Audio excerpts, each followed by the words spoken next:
Coming to you direct from the nerve center of the galaxy's greatest comic. This is the 2000 AD Thrillcast.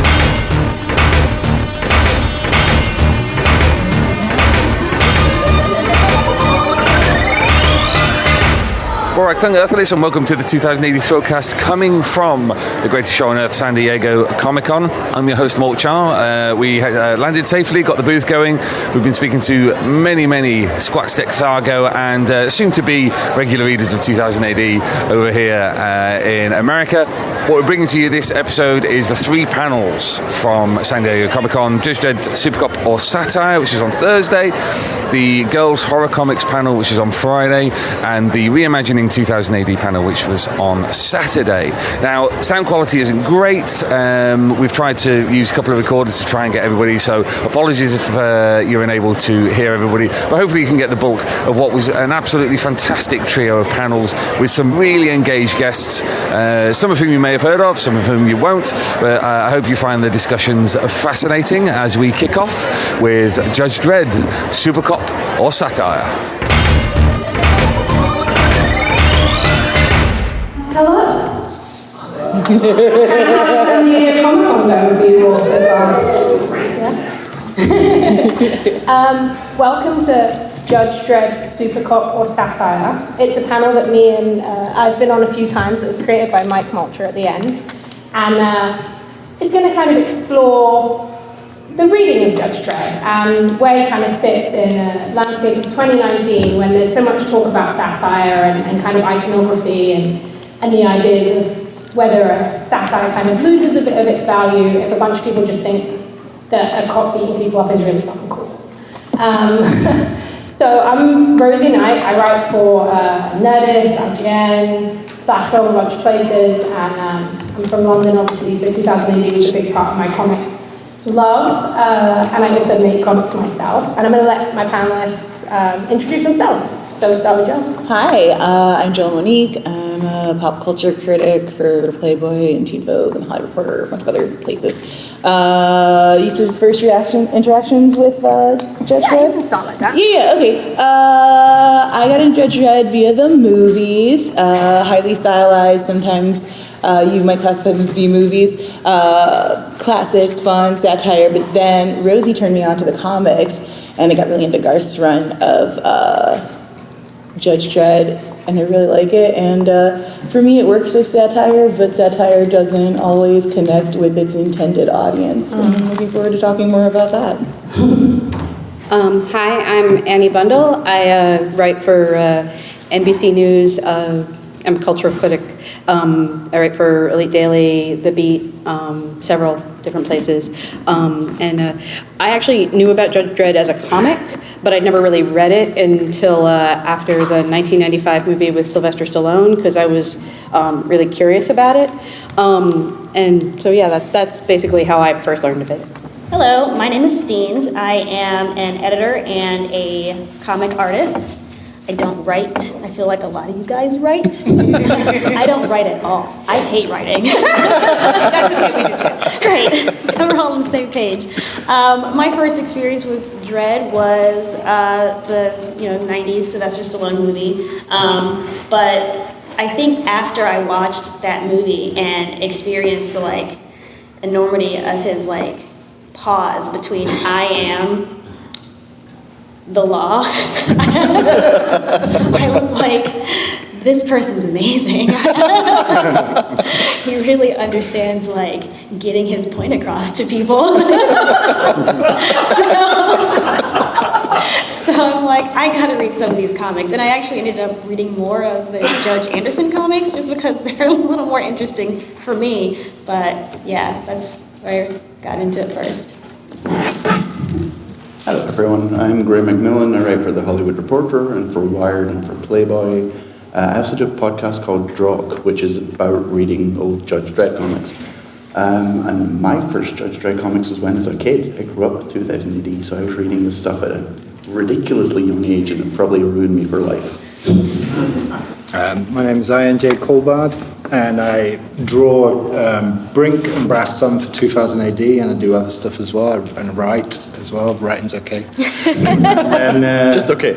Yeah, it's all right. And then, and I read 2000 AD since Prog 1, really. And then, it's 1970, whatever it was. 77.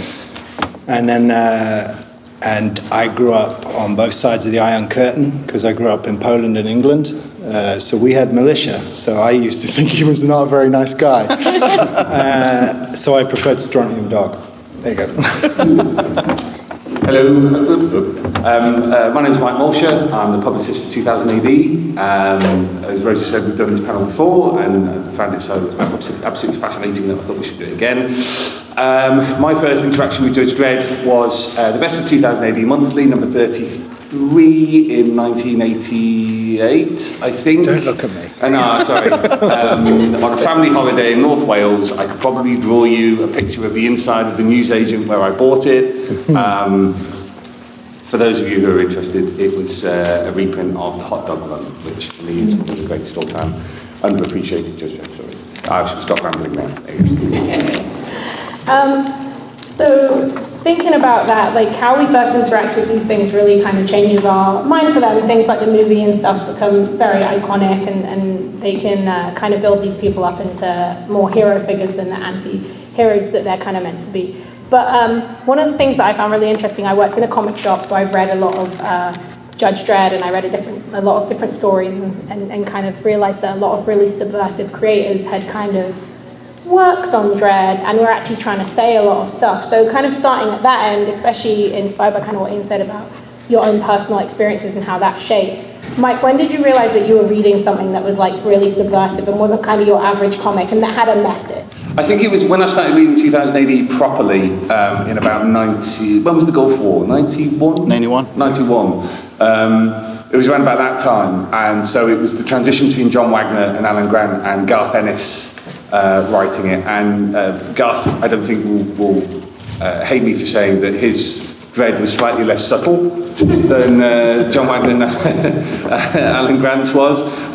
So the kind of writing was on the wall. There was a storyline that developed from the 80s and kind of had its one of its highlights in the 90s, which was the democracy storyline, where, because of course everything in Mega City 1 is upside down, so you have pro-democracy terrorists called Total War, and they and pro-democracy supporters had forced a referendum. Dredd had agreed there should be a referendum, and in-out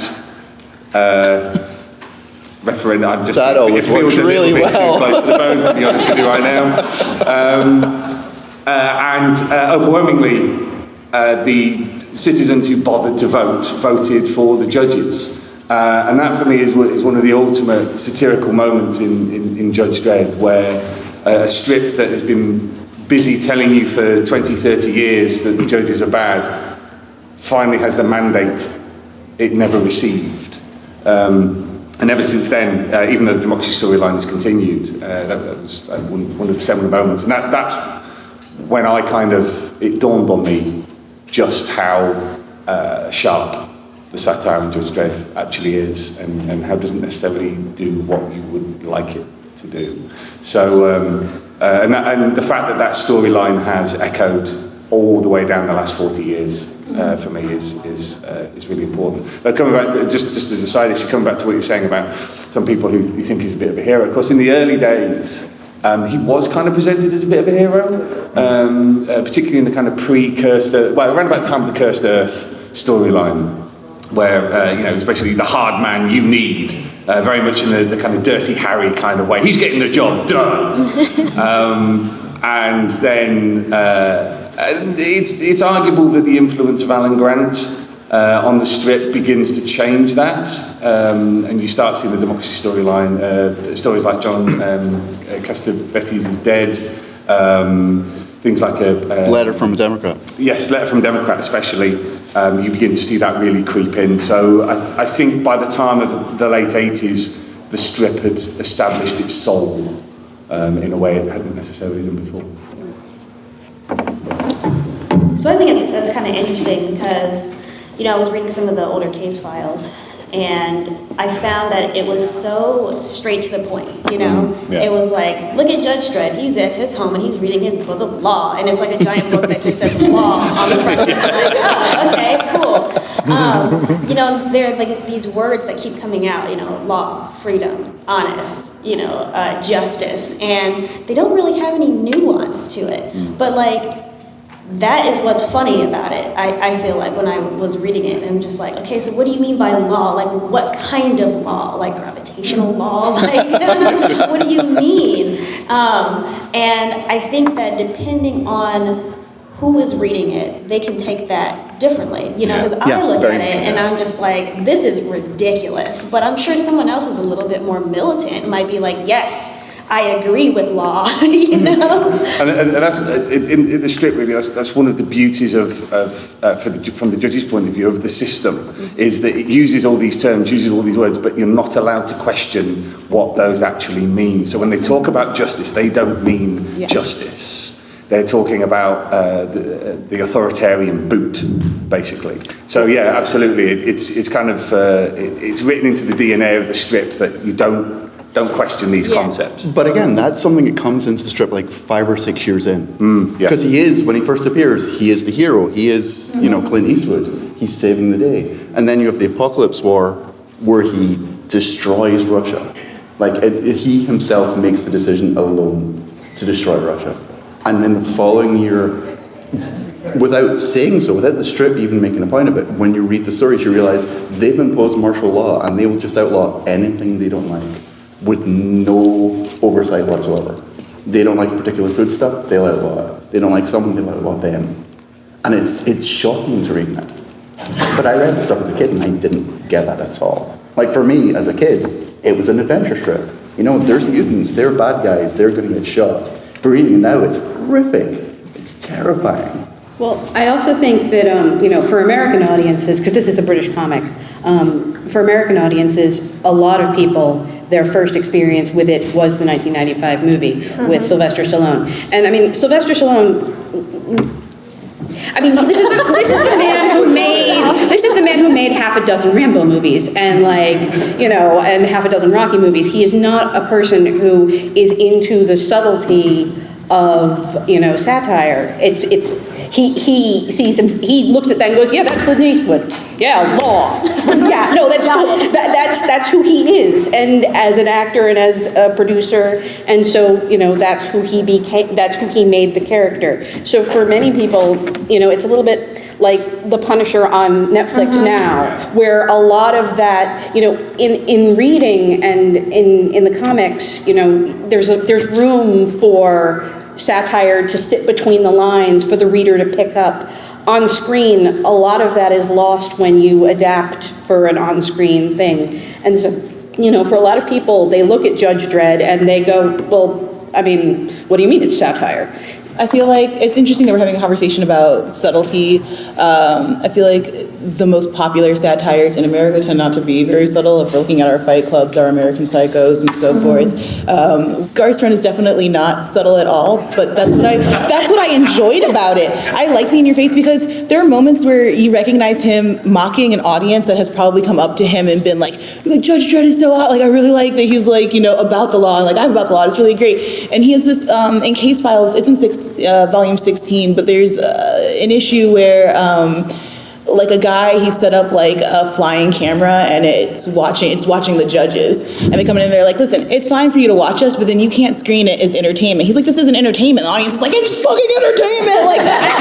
And then Judge Dredd comes in and he starts taking out this guy and they're applauding him because it's exciting for them to watch Judge Dredd take out somebody. And I found that whole moment very introspective because I like a violent comic. I like a comic. I love Batman. I love watching him beat the shit out of people. It's fun.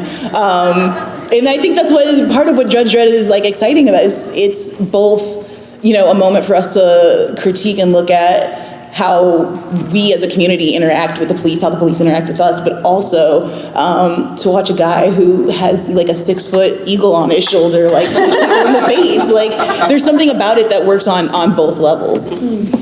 I was gonna say, when you're because you're coming from a perspective of a fan and also crafting, 2000 AD stories. Kind of what's that space like for you? So was that to me? No. No, to Ian. Yeah, sorry. Sorry, what was the question again? I was just like, the minute you said It was talking to Mike, don't worry about it.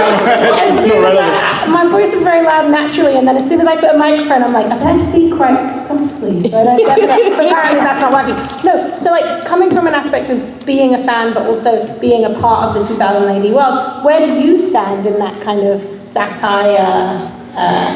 Well, getting the satire of Judge Dredd as a kid took quite a while for me because, like, I summer in a country where they used to drag people around the streets and beat the hell out of them, and it was not, we used to have, but also we had a subversive even, but it was submersive.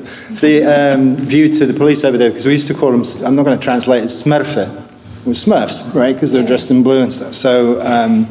So we had a way of like satirizing the police, that were doing all this brutality as well, and that you couldn't trust, and all that side of it. Also, I had family that, and oddly, I had family that were in the solidarity movement. I had to remember the word in English, sorry. And then, and the logo for Rebellion is the solidarity movement thing. So seeing that makes me feel like I've gone kind of full circle in a weird way. But the stuff that we do, like within Brink and Brassan, there are elements of that certainly drift around in those stories for sure, and look at society generally trapped in tin cans and things like that for sure. But I grew to it. It wasn't until the Dark Judges came into Judge Dredd that I started to enjoy it as an adventure comic, really. Mm-hmm. And then I started to see that different writers brought different takes to the character, and different aspects of that. That some I preferred more than others, but like certainly it made me realise how multifaceted a bad guy is, like a person who generally does horrific stuff, and you can actually read into that nuance and not back that guy, but certainly find entertainment value in that for sure.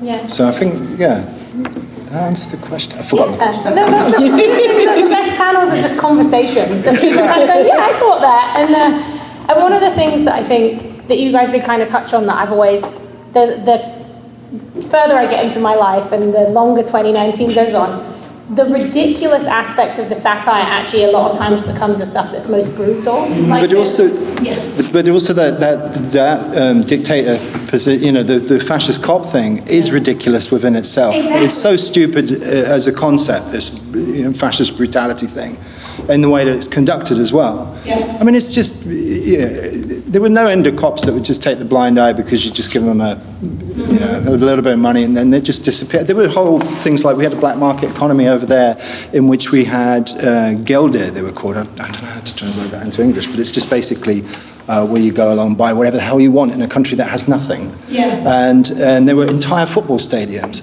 and the people operating the gates were police officers. So they're taking backhanders. So it wasn't. It's just stupid. It's nonsense because of ultimately people are out for themselves, and Yeah, and I think that's like one of the things that kind of is scariest / most powerful when you're kind of rereading this stuff, like preparing for the panel, just because 2018 is rad. And a lot of the most ridiculous stuff, like a lot of the mutant stuff, they'll raid your house, it's illegal to do anything, they make up these laws to just persecute you. And then the saddest thing is the ridiculous aspects of it, whether it's a fascist police force who have an undying loyalty to an idiot, or whether it's, raids being conducted for illegal made-up reasons to suit a political thing, suddenly seem a lot more prescient. And the satire suddenly becomes... But we can also have that in a non-fascist system as well. We have, the term is like little Napoleons basically that run bureaucratic positions, but it's entirely up to an individual whether something gets processed or not. And how is that any different? It should be noted that Ian had a very terrible journey to San Diego, having to deal with customs officials. 32 hours. No, but just sorry, Graeme. I'm just going to ignore you. Go. Like normal. It's a very important point about the system. It's a brutalising system, and the ultimate expression for me is the fatties. Now, on the face of it, the fatty stories are laughing at fat people. which is not cool. However, actually, it's a much deeper satire on consumerism. Because these people have grown to the size that they are, where they need belly wheels and everything, because they're told to, because they're bored. They have no jobs. But then when you get to the fatty stories after the Apocalypse War, when they've bought in rationing, and they're eventually put into concentration camps, because they're saying, well, we need food. You made us like this. The system made us like this. You know, you denied us gainful employment, you denied us purpose, and we've grown to this size, and now you're saying that we're the greedy ones. But you brought us to this situation. So even in the most, what looks like unforgiving prejudice sometimes, can have a deeper satirical purpose within Judge Dredd. But speaking to Rosie's point, in 1982, that was ridiculous. Yeah. You know, and you look at what is in the early Dredd, the 77 through like mid-80s, and there are things that at the time seemed unthinkable, seemed satirical. And there's no way to read that stuff now without thinking about what's happening today. There's a run where Cal becomes chief judge, and you can't read it now without thinking about the president. You just can't. He says things that Trump has said, literally, and it's shocking. But it's like that consumerism thing that you were talking about. It's like you could take that back to the Jimmy Carter speech where he's talking about people buying things and needing things, and that kind of. It just seems like a cyclical nature where we come back and these things are present now because of the fact that, well, we do the same thing again and again and again. And also it's like not just those bigger things that, you know, are in the now, but it's smaller things too. You know, there's a bit in a comic where he's like, I recognize you because I have this thing called voice recognition. Which again, was science fiction, right? Exactly. And now that's like, cool, tight, whatever. But like, I mean, so if you think about like, you know, making comics now, these writers are going to be doing the same exact things. And 20 years from now, people are going to look back on it and be like, remember when they didn't have computers in our brains? Like crazy, right? And that's why, you know, we just had Carl Urban's Judge Dredd movie a few years ago, and even though it didn't do so well, you know, they've left the door open to make a sequel eventually. And Urban himself has kind of hinted that, you know, he would really like to return to the role if they would just get around to it. And, you know, even when they made Dredd, we weren't here. We're here now. And I'm not sure how you can make a sequel without it becoming, you know, two different sides reading it two different ways, where, you know, Fox News comes out and says, this is the best movie of the year and everyone should go see it. He just shoots everyone and gets the law done. That's great. He's a hero. And everyone, and you know, everyone else is like, no, this is terrible and horrible, and this is what's happening to our country, and oh my God, somebody do something. You know, I wonder if that's like another thing, because we talked the origins of this panel before, and we had like the first time we did in New York, we had Kelly Kanyama, who's like an amazing Punisher critic, and she was talking a lot about, do you mistake the icons of satire with these kind of heroic things? But then again, we've kind of transitioned where now it's like, is it still satire when stuff like that is just happening every day? Like how do you elevate a comment, like how do you make it satirical when you're slowly just finding that the ridiculousness that you grew up with as fiction is suddenly becoming the kind of reality of every day? I think you have to shift it to the perspective of the citizens watching the judges. I feel like that's sort of consistently what is missing for me in a Judge Dredd comic. And I know satire typically focuses on the bad behavior and elevating that element of it. But if we can no longer directly look at, you know, our judges and see a difference between what's happening in reality, we can certainly look at the citizens affected and see how their reality is changed and affected. Yeah, there's a thing I need to send you. It's called, I don't know what it's, I always call it the America storyline, but like what's it really called? You know, the stuff with Beanie and... that's the American storyline. Yeah, the American storyline. I'll send it to you. And that's one of the few times that really stands out to me as an exploration of the impact of the judges and the system on a very base level of how it affects a couple of people and how that just changes their life. We keep using the word ridiculous, but not a lot of even Garth's run feels ridiculous to me. Specifically, there's a issue where the judge visits a school and the cop, his whole goal is essentially to instill fear in 7-year-olds and inform them of this is the law, this is what will happen to you if you break the law. And a girl gives him an apple. Apples are illegal, and he sends her to jail. She's 7, and has her father's shop raided. And like, we can laugh and we can feel like that's ridiculous, but if you grew up in a neighborhood that, you know, was considered dangerous, you had cops coming into your school and trying to instill fear in you and inform you that, you know, they also like really strongly encourage you to snitch on people. Like, it's a whole system of trying to keep people repressed, and for me, a lot of Judge Dredd has always just rung true to the experience I've had with cops, and I have family members who are cops, so. Well, that's interesting then, on that level, especially in the context of today and the kind of, you know, my opinions of the murderous police force that we have in this country, just kill people at will. So you feel like that's a representative thing? Is that something that you guys kind of like, when you read Judge Dredd now, or when you think about Judge Dredd, does he seem like a beacon of this kind of dangerous, fascistic police force? And I feel like, does that feel more relevant now than it did, say, when you first saw the movie? I mean, we were talking about it a couple days ago, guys really excited officers of the law excited to put Punisher, a serial killer who works outside of the law, on their police vehicles. Like, it's not, you know, we have a lot of cops who are part of white supremacist groups. This isn't new. Police force was born out of a white supremacist movement in order to capture slaves. Yes. So the idea that it's far removed or ridiculous has never really resonated. It has reached satire at certain points, especially in some of the more subversive storylines, but this is how sections of police forces have always worked. This is what happens when you put people into neighborhoods where they know no one, give them a gun and tell them to make sure everyone behaves correctly. And especially when a lot of our officers aren't making a lot of money, they don't have a lot of resources to uphold the law, then they start acting outside of it with a desire to do good things, but they don't have a connection with the community and therefore are unable to make good decisions for that community.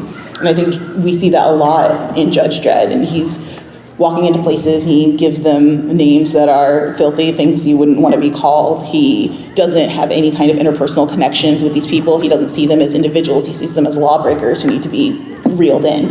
And I think that, unfortunately, a lot of our officers feel the same way.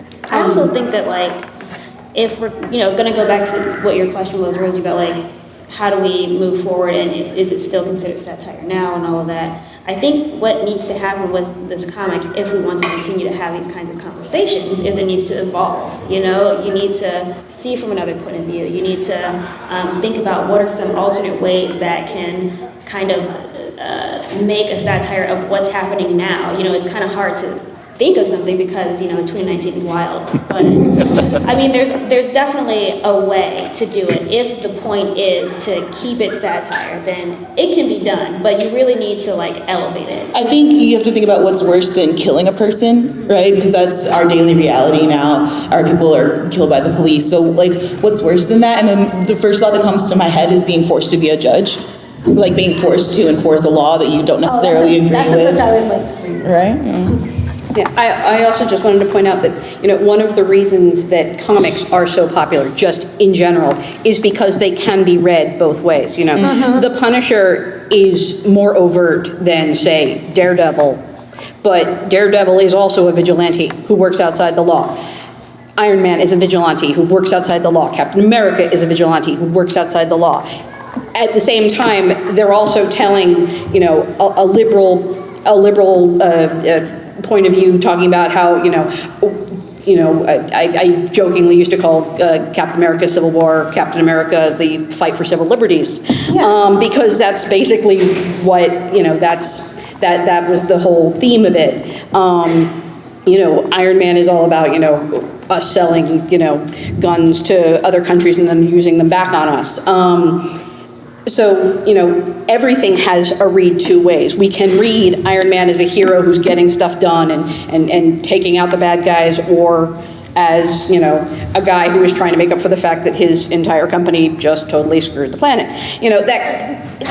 Every single one of these movies, Spider-Man that just came out, if you think about it, I assume everybody here has seen it because I'm about to talk about the post-credit scene, where J.K. Simmons comes out and basically says, he's a terrible person for, putting out all these drones.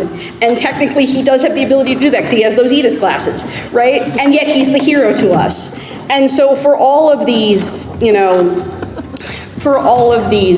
comics, what makes them so popular is they can be read both ways.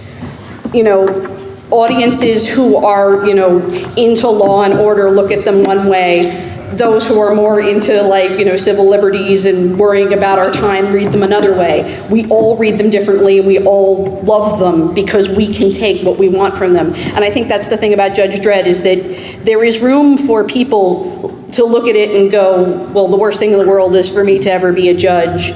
It's terrible what's happening to these people who are being oppressed. And there's people who are like, law.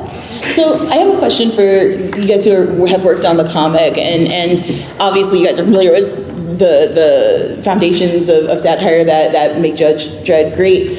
How do you react when you have fans of the book who are not getting that satire, who are excited about Judge Dredd coming in and I always find that kind of a little bit perplexing when somebody doesn't understand what they've just read. Yeah. And you just, but then I kind of feel like, because the thing is, it's subjective, you're reading whatever you're going to read into something, right?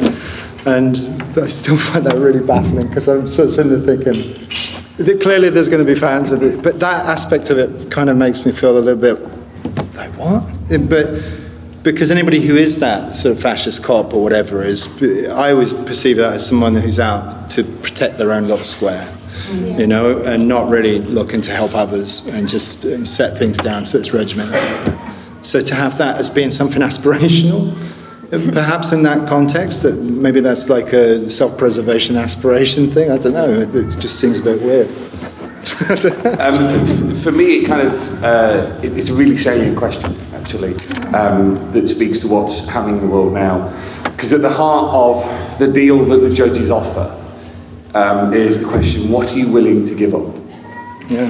And that's the question that's being asked now by Western regimes, Western governments. How far are you willing to let us go? What are you willing to give up? Yep. So that the things you don't like, the people you don't like will go away?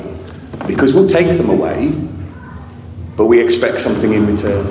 And I was talking to somebody earlier, they were buying a copy of Judge Dredd America, and I've said it many times before, the opening few pages of America are some of the greatest and most chilling comics pages ever produced, because it's that question, well, it's the equation of justice has a price. The price is freedom. And the people in Judge Dredd's world decided that justice, as the judges defined it, was more important to them than their freedoms, and so they gave them up. And Michael Carroll's currently doing a long series of novels based in the very early days of Justice Department. So in the lead up to the atomic wars, the coming regime of Bad Bob Booth, who, let's just face it, he's Trump. And it's kind of hard reading, because you see people making the same choices that they're making now. Yeah. Ultimately, that is the satirical element for me at the heart of Judge Dredd, because it holds up a mirror.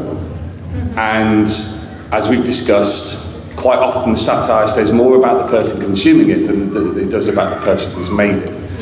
So when, and I'm not going to skirt around the edge here, when we have people who come up to us and say, Judge Dredd's great and we need Judge Dredd, I go, well, then clearly that's the price you're willing to pay for whatever you want. And it will always be, as it is in Judge Dredd's world, the poor and the disadvantaged and the vulnerable who will suffer the most. One of the great lies that I think gets, and it is a lie, gets bandied around is, he's harsh but fair. The thing is, he's neither of those things. Because he's worse than harsh. He's unfair. Because the law does not apply equally to all. It doesn't apply equally to the judges. It doesn't apply to anyone with whom they work. It doesn't apply to the rich I think that's an element in Judge Dredd's stories that really gets overlooked, is how Megacity 1 is ruled by the rich, enabled by a fascistic authoritarian regime. So the same inequality is there. It's not this kind of egalitarian utopia into which millions of people are crammed. It is an oppressive system that treats the poor as criminals, not because they've done anything wrong, but the mere fact that they exist and are poor. You know, the basic law, the funniest stories are all about how you know, you've got a goldfish. There's the crime blitz where they kick down the door unannounced, and you know, they will search whatever. You've got a tiny little bit of sugar. You've got one too many goldfish. But they're not doing that to the rich. The rich live in these compounds. We've seen them time and time again. So that for me continues to be one of the things at the heart of why it's relevant. It's still relevant, continues to be relevant. And just as a final point, for those of you who haven't read it, Judge Dredd, The Small House is our exclusive book this year at San Diego.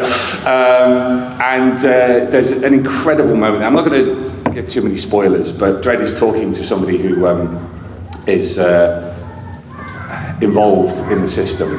And Dredd's trying to talk about how, you know, the system's important, it holds back chaos, blah, blah, blah, blah, blah. And this person turns to him and he says, "We're fascists."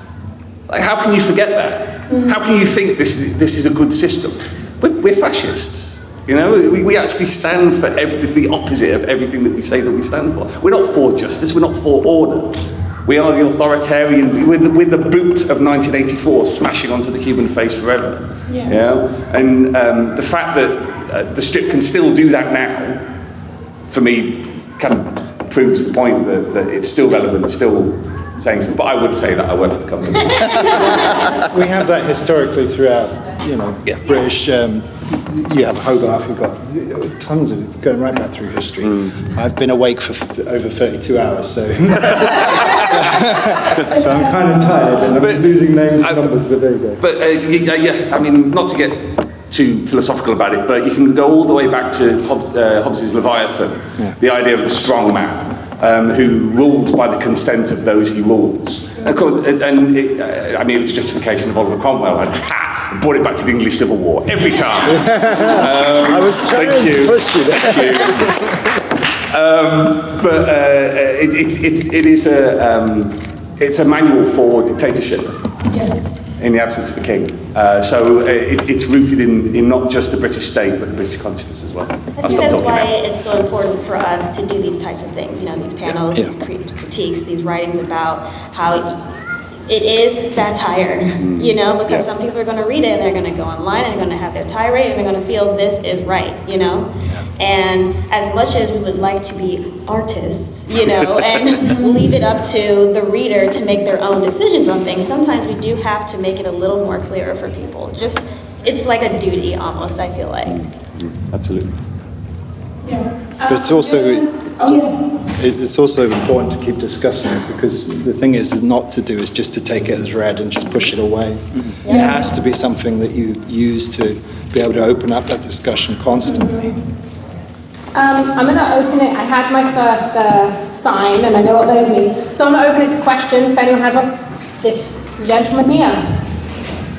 Oh, we got a microphone. That's very professional. Thank you.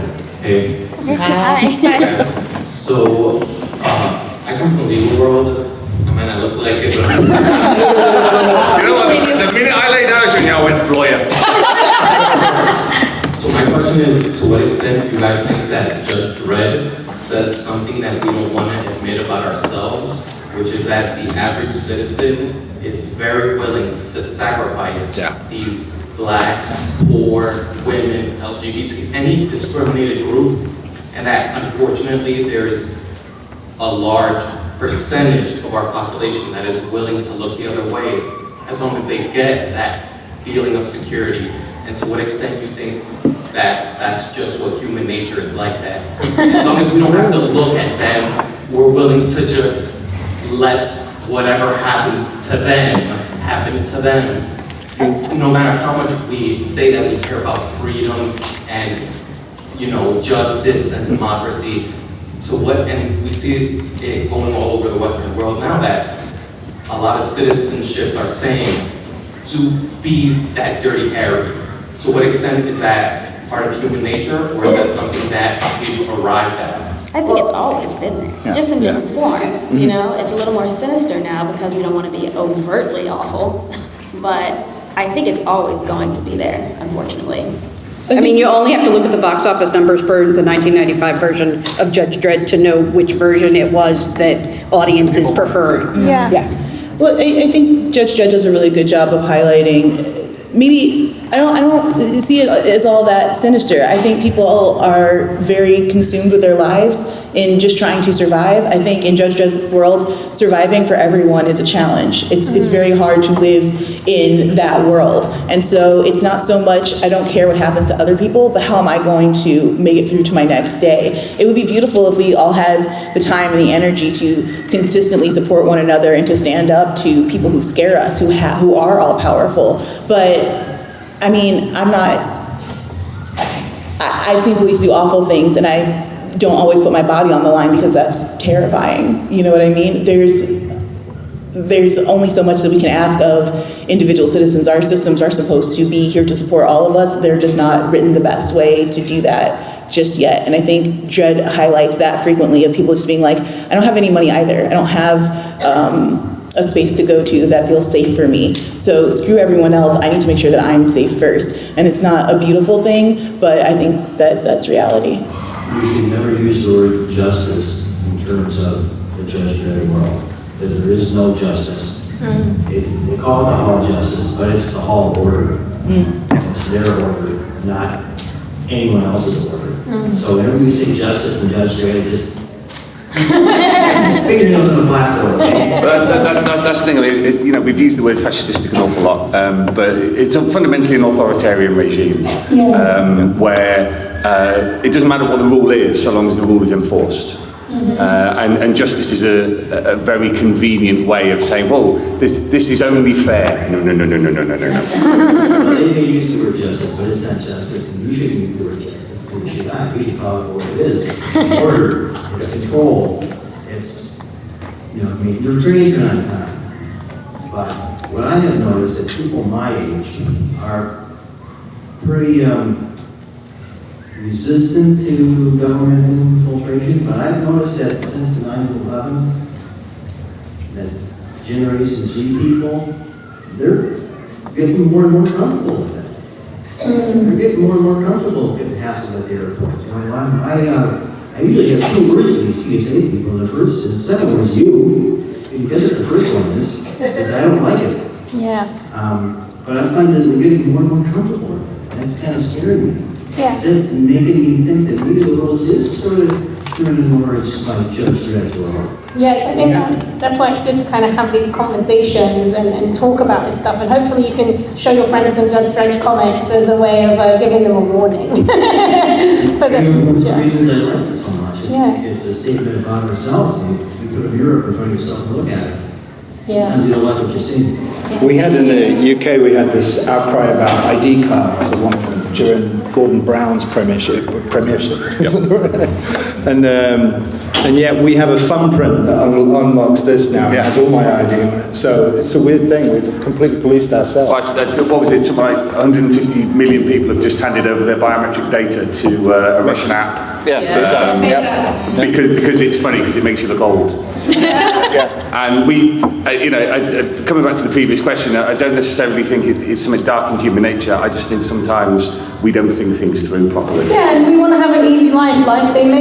Systems and structures are made to make life feel really, really hard, and that most people don't deserve to have small pleasures. And if you have them, you're somehow betraying the other people in your group who don't have them, and it's why people try and make people feel bad. Oh, if you're hungry, why don't you not have that cable TV? And I think that's one of the things that makes us complicit and easier to manipulate, is sometimes people just want to have fun and they don't think it through, and they just think, oh, okay, what's this? And the critical thinking aspect isn't there.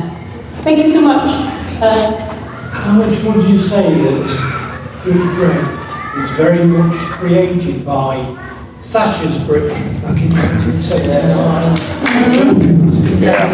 1977. I know, that's what I said. So go on. To understand Judge Dredd, you've got to look at the era he was written. Yeah. Because I know Pat Mills, I know John Wagner, and I think they wrote it in a way as a warning. Yeah. Because they saw it happening around them and knew that if we carried on down that path, we were going down a very dark path. And actually there is some satire in John Wagner's stuff. If you look at the road signs, there's one I know that says Thatcher and Nosferatu. I mean, pedants often go, well, it started in 1977, so it can't be a reaction to Thatcher's Britain. But of course, she was leader of the opposition in 1977, and it was pretty much certain she was going to win the election. So they saw the writing on the wall. And, you know, as the 80s progressed, it really became took Dredd. on that element. And also satire of Reaganomics. So the Apocalypse War is very much of that moment in history where it felt, and I was only a small kid, but you know, I wasn't oblivious to what was going on. It genuinely felt like the world was going to end at exactly the moment the Soviet Union was collapsing. So it's absolutely that's a fundamental part of its DNA.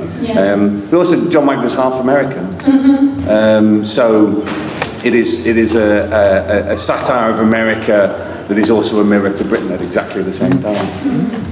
I was very interested in the point you raised about the reasons for America having a police force, because in Britain, going back to a little bit of history, police force was meant to be a non-armed militia to stop people sending the army in, because the whole thing repeated back in 1815. And when I started reading 2008 Judge Dredd when I was like 13, 14, I saw it as a satire of America specifically, because in Britain, the police called you sir, and in America, they called police sir. But it's turned into a documentary, basically. And not only here, where things are right. I mean, you mentioned Judge Cal. Here's a manic despot with an obsessive, need to have a beautiful head of hair. The thing that absolutely made me think that I was living in some kind of artificial construct was when Trump was complaining, well, he was saying, that loads of people turned up to my inauguration. They were trying to hide the fact that nobody, very few people did. Because there's this moment in The Day the Law Died where Cal says, do I need to have my eyesight checked? I can't see all the crowds. Where are they? And when he eventually realises they've specifically not turned out, he sentences the entire city to death. Right, yes. Starting with the poorly named Aaron A. Aardvark. Poor little sod. Yeah. So it is one of those things where you think, oh my God, I really hope I'm asleep. Yeah. I really hope I'm asleep. One more point before I go is the panel was Supercop or Satire. And for me, reading as a kid, it kind of veered between the two. It's like, when he's taking on the Angel Gang, I'm glad he's who he is. Yeah. But when he's after Schnoz or also Summit, I'm like, okay, now we're doing satire, basically. But that's the choice it asks you to make. Yeah. Absolutely. Yeah. I'm getting assigned. I'm sorry, that is the last question that we can have. But thank you so much. Thank you to my amazing panelists.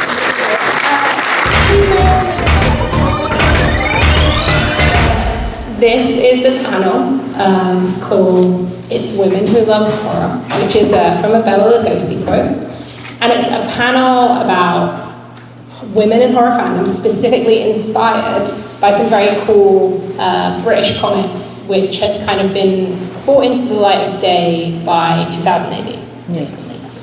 And I'm going to start the panel by just basically letting everyone introduce themselves, because they're all far better than me. I'm Rosie Knight. I love horror. I write about horror comics, all kinds of stuff on websites like Nerdist and IGN and Hollywood Reporter.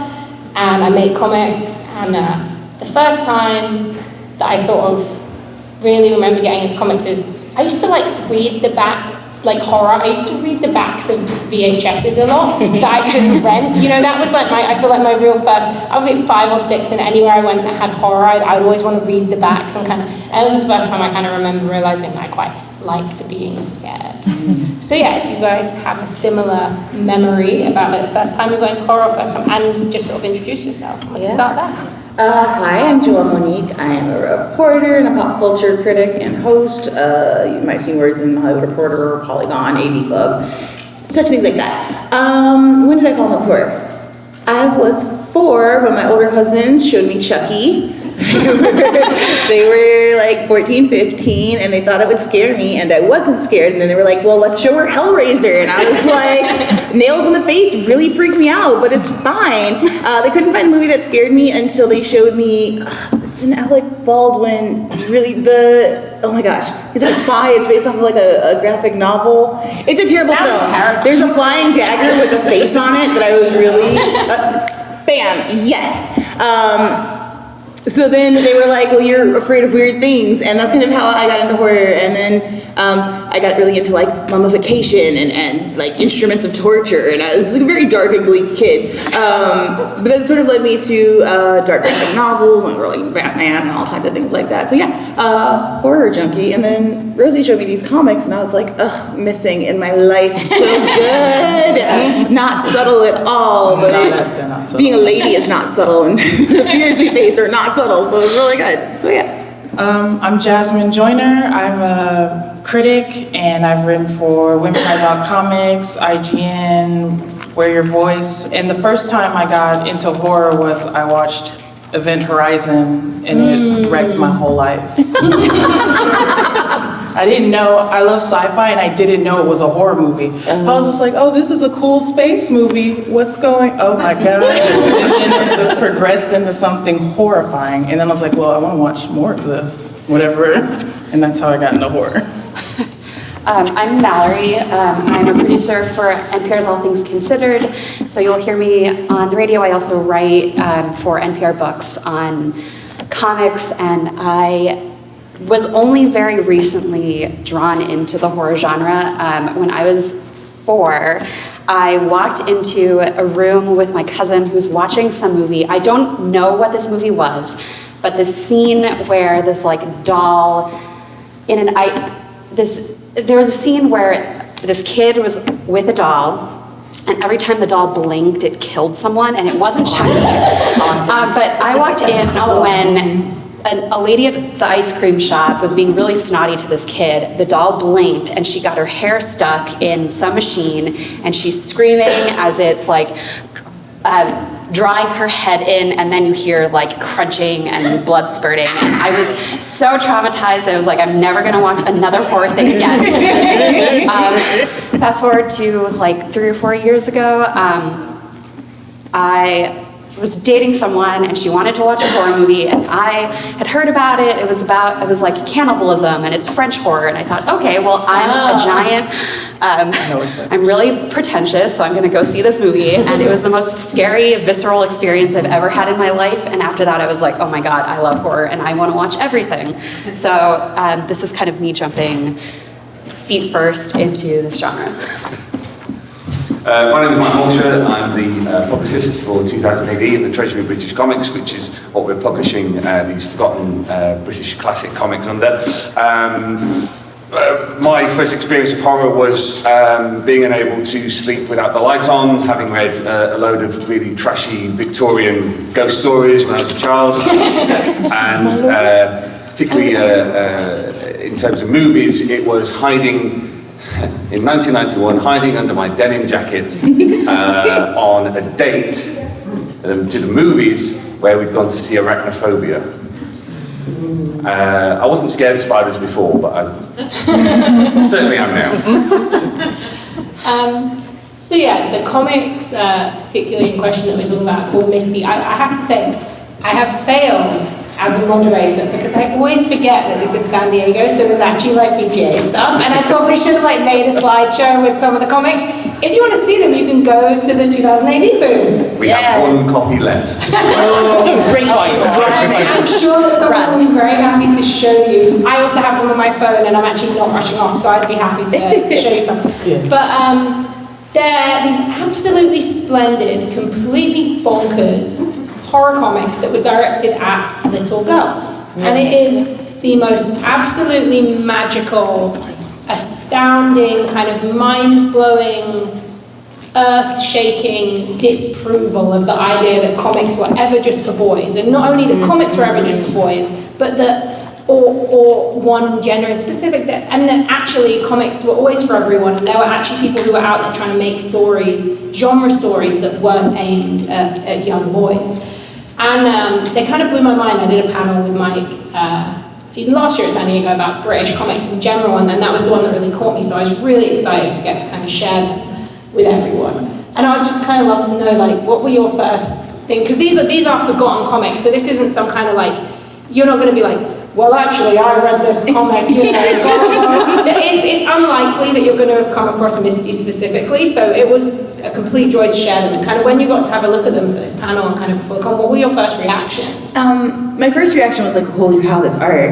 Like, it's these very, like, black heavy inks. It's all black and white, so it takes you back to sort of newspaper print, but the layouts feel very modern, which I found very intriguing. And then I feel like, for me, horror, like, I think especially if we look at the horror that's emerging from cinema right now, we're tapping into things people like actually need to be afraid of.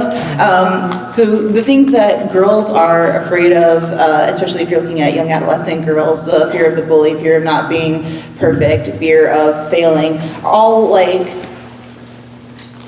put under a magnifying glass in this really beautiful way. The one I read was just The Land of No Tears. Any kind of emotion is punishable, like immediately, and the punishments tend to be like very schoolmarm punishments. So like your hands are scrubbed until they're bloody, or you're like slapped across the face, which I never like. When you're reading like slapped across the face, you're like, oh, that's not so bad. But if you've ever been slapped across the face, it's like very demeaning and like a really horrible feeling.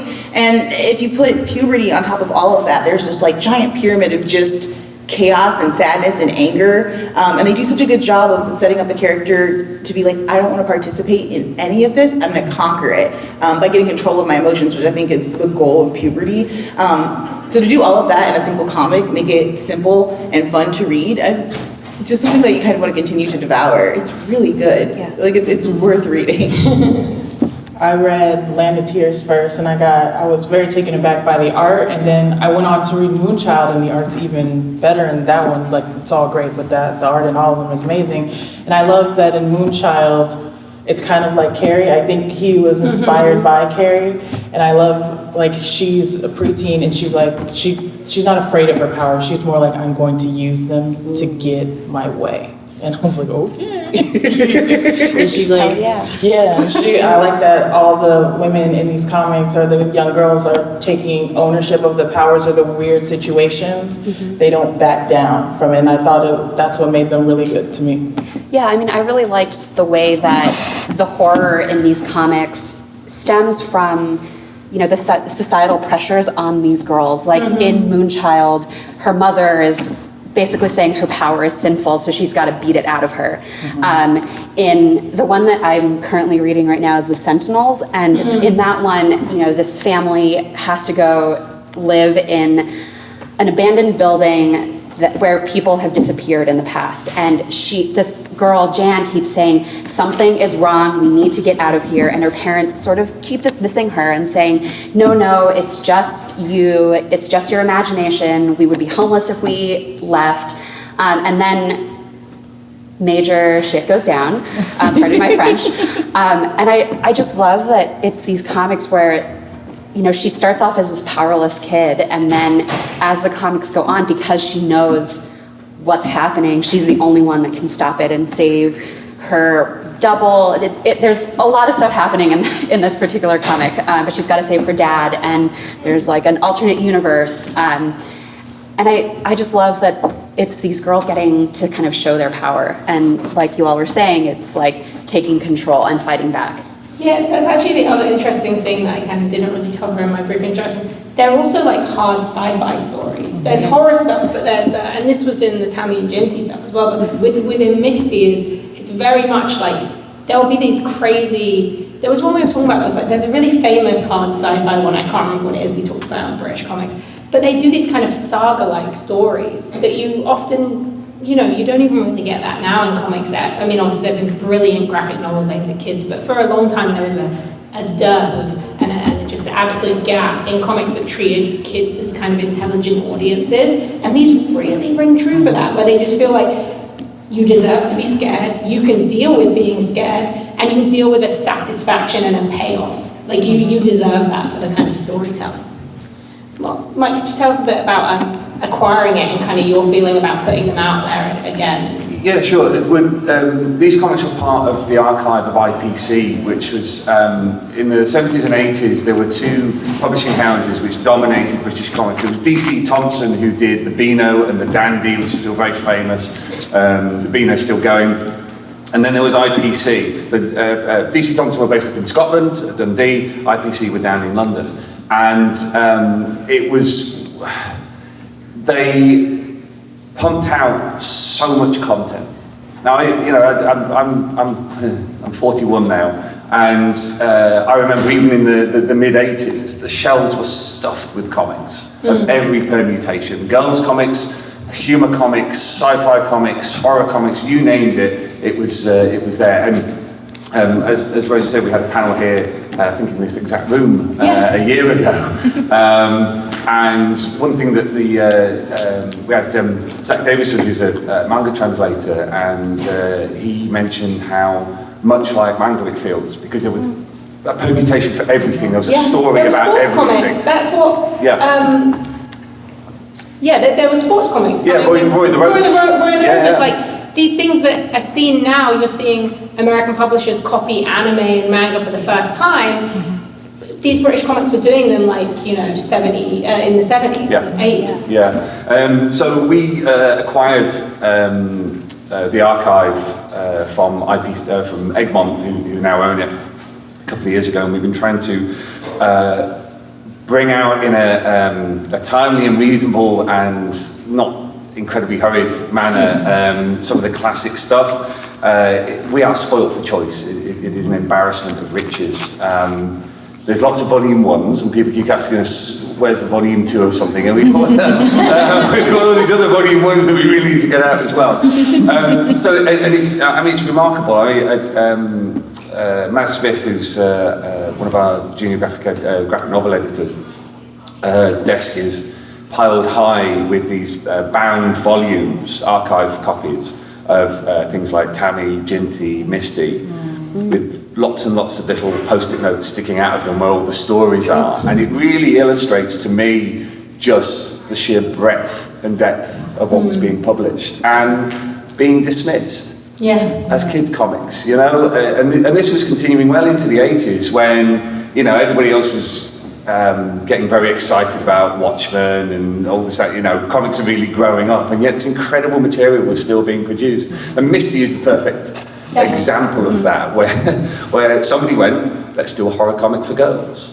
And the stories are remarkable, the covers are incredible, and the late great Shirley Bellwood, who suddenly died just as we started the reprint from the archive, so she didn't get to really see what we'd done with it. Her stuff is incredible. For those of you who've not read Misty comics, Misty is the eponymous editor of the comics. So she introduced, a bit like Tharg introduces 2000 AD, Misty introduces her own comic, and she's like a classy Elvira. She's like a child-appropriate classy Elvira, but she's still a bit sexy, and she's a little mysterious. She's a little enigmatic, and you want to follow her into the sea. Look at her. You'll follow her to the she's the crypt keeper of the world. Absolutely. But she's a British PG, so she's still a bit sheer. No cleavage. Exactly. But for me, one of the pleasures of reading this stuff is from British perspective. Is how grounded and working class these stories are. Because they're grounded in personal experience of being young. Because you want kids to read this stuff and identify with the characters. So writers like Pat Mills, John Wagner, people like Alan Grant, they've been writing romance comics in the 70s. And in order for a story to appeal, there needs to be some identification, there needs to be a level upon which you identify with the protagonist. And so when you have stories where girls are being punished at school, it's kind of like, yes, this is speaking of an experience that is lived. And even like that, the cover that Jazz has up there, which is for this book with the Sentinels in, they're tower blocks. Yeah. It's a very specific British, it's a British equivalent of kind of like a project, but it's a very specific British iconography. It's a very specific experience of being working class. I can't, as many of the brilliant MG and YA comics that I love, I can't think of a British comic about being working class even now. No. You know, apart from the ones that I'm trying to make. But like, you know, it's funny how so much of it, especially even tonally, the horror stuff, it feels very of the now, like the kind of idea of what elevated horror is, and these internal small stories about womanhood and gender and class, and yet these were just things that were being put on shelves and newsstands, and people were sort of going like, oh. And another thing that kind of blows my mind about the ahead of their timeness of them is the equivalent comics coming out of America at the time, mainstream comics for girls, were romance comics. Yep. And the monster comics were for boys, and the romance comics for girls. And it was this absolutely bullshit binary idea of gender that was also a bullshit idea of who the audience was. You know. And so it's kind of nice. That's the one good thing about the proliferation and those kind of huge bubbles that publishing gets into, is there's these spaces where someone can be like, let's do like some hard sci-fi for kids and get 2000 AD guys on it. So kind of delving into a bit more, I guess, why this is such a topic of the moment, especially with movies like Raw and Hereditary and Midsommar and so many Martyrs, you know, so many other movies. Why do you think, what is it about like womanhood, or at least what is it for you as people who identify as women that kind of draws you to horror, or that feels like is there something, for me as a disabled person, I definitely see a lot of representation in there that I haven't before, you know, in these kind of weird contorted bodies and the idea of body as horror and stuff. So is there anything like that kind of speaks to you? Yeah, I think horror as a genre tends to be more available to people who identify with any kind of otherness. If you're poor, you can get into making horror film or comics because they're considered cheap to make. They apply to a wide base of people. And then once you start getting into it, you have to start thinking what things terrify people, and it tends to be going without. It tends to be your body changing, which you can identify with at multiple stages in your life for many different reasons. And I think that's sort of what drew me in, especially when we get into like very socially conscious horror. I think there's a space where the fears that you don't want to talk about, or people don't want to talk about with you, you know, for me currently, I guess I'm going to be 30 this year, so the fear of getting older, I've seen a lot of women talking about like, this is a time period where you have to make a lot of decisions that are going to affect literally the rest of your existence. And there's a fear in that hasn't been played up for mass audiences, despite the fact that 52% of women go through this phase in their life. And so then you get into books like, for me, Mara by Brian Wood was a really good example of female horror where you're achieving this level of perfection and consistency, but it's not bringing you any kind of satisfaction, which is awful. You build an entire career and you're like, well, what did I do this for? I think there's spaces like that really create something that you can start seeing your own life in, and you start seeing reflections of yourself, and it pushes you to try to move past these fears, which I think should be the goal of any good horror. Is yes, you want to be scared, yes, you want to be terrified, but you also want to learn or see how you can push past that fear and live after it. I think what drew me to these books was the cultural side, how you said you didn't see working class stories about women, and I thought a lot of cultural things, like what brought me back into horror was like Get Out or Us, and just the cultural aspect you can infuse into horror, which makes it even more horrifying, but also can connect on a deeper level with an experience with like a minority is experiencing. So I thought that was interesting, and I really liked how these comics, like even though, like you said, it was a they're sports comics and they have all these genre comics, in Jinty, The Land of No Tears, it's kind of like a sports comic, because at the end they have to do these gymnastics. It's Hunger Games. It got really Hunger Games. Like they had to win this giant gold good girl statue, and they had to be better than the alpha perfect girls, and so they had to compete and for their worth, basically. And I thought that was really interesting. Like they thought they'd be good enough, or they would be good enough if they could prove to the powers that be And I was like, oh, this is an interesting take on something horrifying. Like, these girls one girl just has a bald spot and she's just deemed imperfect. Mm-hmm. And another girl wears glasses and they're like, you go over there with them and literally eat the scraps of the alpha girl's food. And I was like, oh my God. And they give them terrible names, like very offensive, like, and they refuse to call them by like just their names. Yeah. And what I really admire about that comic is the way that it addresses like white supremacy and the idea of when you are not challenged about your position in the world, how far you're able to take that in demeaning other people. Yeah. It was fascinating. Yeah, and like I think that's something that gets a bit lost in like these readings of like classic comics. Is you know, people will be like, well, can you believe that was in like a kid's comic? And you sort of go, well, it's amazing. But then you think of like Lord of the Flies. Like these stories, kids can deal, the analogous nature, you know, how many of us read Animal Farm when we were kids and had no fucking idea what it was about, but you can look back at it and kind of And I think like being a kid, especially being like an assigned female at birth kid, is that there's so many pressures on you. Like that experience, if you really think about it now as an adult, it's horrifying because you are powerless, you have no voice, and as a girl, you are constantly being told that you have to measure up and be perfect and be quiet and be modest and be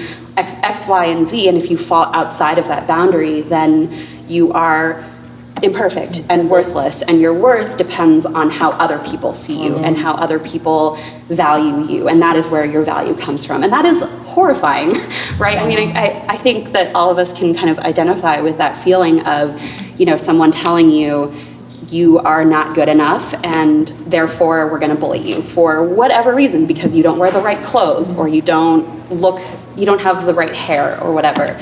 And I think these comics, what's so great about them is that they take that horror very seriously, and they say it is okay that you are scared and upset by society's constant dismissal of you as a girl. Here are stories where that is sort of that kind of everyday emotional horror that you don't even really think about is elevated and contextualized as something that is scary and horrifying. And it makes you feel valid. And it makes you feel valid, yeah. I mean, that entire thing is, I think, why Midsummer resonates so much with so many people. If we look at the way emotional abuse is portrayed across many mediums, it's either sort of a fickle thing that you need to get over and, you should just move on if you're not happy, or it's treated in such a way that it's like very heavy-handed. It doesn't necessarily reflect the subtlety and the hurt that comes along with that kind of thing. And so to get that really intense and ultimately satisfying journey where at the end, like, we get a smile out of her. Like, I'm elated at the end of that film, even though it's like been a horrible, like very treacherous journey. Like there's also something so satisfying. Like she found her peace and good on her. It was in a fucked up way, and guess what? Like fucked up. No, but I think that kind of actually really ties into this kind of stuff because there's still like a gleefulness in the comics. It's like you're meant to enjoy them. You're meant to get a bit of a thrill. Scary stuff is fun, and it's like it's nice to know that your fears are taken seriously and people think about them in a way that isn't like you're being silly, but also it's like, like maybe I am going to be bad, maybe I'm Moonchild, maybe I would like punish my mum who's like really horrible, and maybe I would get vengeance on these teachers, and that kind of, again, that's another thing that I think even in modern horror comics actually can get a bit lost. The like fun and the cathartic nature of them, it can be very like severe and very kind of, and that can be to do with who tells them as well. But that was something that definitely kind of spoke to me on a big level, was that like allowing you to have fun as a reader. The way in which they're written it's interesting because we talk about what was being offered in America at the time, which are like your Betty Veronica style comic books. They're a little bit catty. They're fun. They're kind of sweet, but they're maybe skirting, certain lines. What I like about this is it appeals to both like a very feminine innocence, but also like an understanding of like that middle school grit that you go through where life is just very much hellish, and it marries them in such a way that I feel like all types of girls can get into the series. Like, wherever you fall along the feminine line, whether you're like, I'm Supergirl and like skirts or whatever, or if you're, sort of, I would like to I don't know. I'm going too far. Like, no, I still don't really know about that stuff, and I'm like, this book feels like it represents an experience I had when I was a kid, and everyone was like, this is how you have to behave, and this is what you are. And I kind of like the idea because even though I think they didn't necessarily know it, the whole idea of those stories kind of goes against the idea of like what girls were meant to be, and what girls were meant to read, and how girls were meant to behave, and things girls were meant to be interested in. Because we have that one moment where one of the alphas is treating the main girl like really bad. Like she's upset they want to compete in the competition, and so the girl's like scrubbing the floor, and she kicks her like dirty bucket across the floor, so she's got to start from scratch, which is like a very Cinderella moment. But then like she steps on her hand, and this is a moment where she could like violently react, except that emotions are punishable. And she has this great moment of using the typical like be a nice girl and just get along as a way to punish the alpha. And she's like, you don't want to get your shoes dirty, do you? And it's just such like a snide, underhanded remark, and it's so beautiful and perfect. I just feel like it really captured middle school for me. I was getting a lot of like 8th, 9th grade, definitely. Very passive aggressive vibes. The social hierarchy of like, oh well, she's clearly the gorgeous one, so we all like kind of worship her, and the idea of like in the like.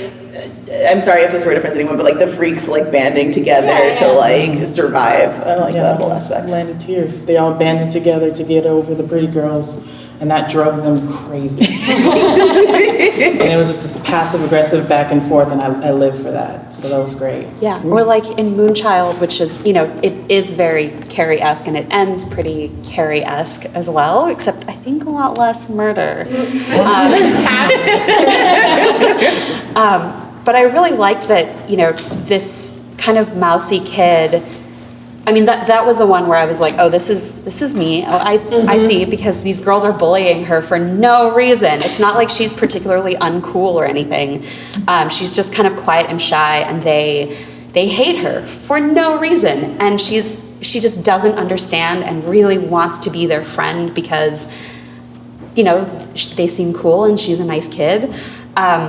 And then when they go like one step too far, that catharsis of her being like, you did this to me and now you're gonna pay, and I'm going to make you eat this horrible cake that you baked for me, is just, oh, it's so like satisfying. Yeah, I wonder as well, like, how often as a kid do you kind of get, I remember in the 90s, like growing up, a lot of the stuff I would read I read a lot of superhero comics, but I also used to read like girls' magazines, and they would have a lot of photo comics. But in those, a lot of times it was like, if you try and get one up on someone, it's going to be really bad, you're going to get embarrassed in front of everyone. So how rare is it to kind of get to have like a vengeance comic, but like for kids? It's like, you know, and you get to kind of have this revenge fantasy and that freedom. And I think as well, like structurally, the idea of having kind of anthology style shorter stories, a la like progs and stuff like that, it gives you space to kind of do more of that commentary and the kind of stuff that fits, because you just go, oh well, it's just like one story, you know, so you get this kind of Twilight Zone-esque with a twist or reimagining, because you have to kind of fill those pages.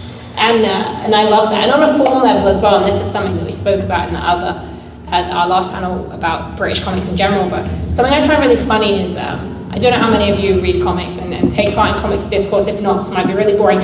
But the lauded 8-panel grid, which was 9-panel grid. I'm so proud I got it wrong. I'm so tired of the 9-panel badge grid. of honor. It's like the proudest. I spelled a horrible person online's name wrong the other day and was like, yes, this means I don't care about it. The 9-panel grid, made very famous by Watchmen, Dave Gibbons. And Johnny Eagle's colorist. It's so funny how much of this stuff was doing formats like that, because that was just the comic strip format. So you look at these books and you see these really, they have interesting paneling, but they also have these paneling that's kind of ended up becoming this transcendent, iconic thing, these like square panels, what can you put across? And I love that form just really comes from classic kids comics. You know, in England there's a lot of comics that are Orwellian, in Scotland specifically, Orwellian and the Bruins and stuff like that, which they have like 20 panel pages. And you know, these just, it's because it's just you're filling a whole page with as many stories as you can, as many spaces as you can tell. So I kind of love that form as well, of what you can see that the way that these comics kind of shifted the way artists were doing stuff, and a lot of the people who wrote on this would then, and worked on these books would go on to work on other stuff. So did you notice any of that kind of influence in even story, anything that kind of in the comics that you read now? Definitely, sure. Especially if you read the latest Sabrina comics. There seems to be like a lot of taste testing from this series. I would imagine Roberto, he seems like someone who probably actually would know what exactly. And if you're looking at like Moonchild and all of that stuff, like there's this like a very strong visceral sort of 60s look with like the shag bangs and the hair, giant cat eyes we're seeing frequently in Sabrina, even into landscaping and those kinds of like, I think Sabrina is usually placed somewhere along the East Coast, close to Salem, but you get sort of a Moors feel from it.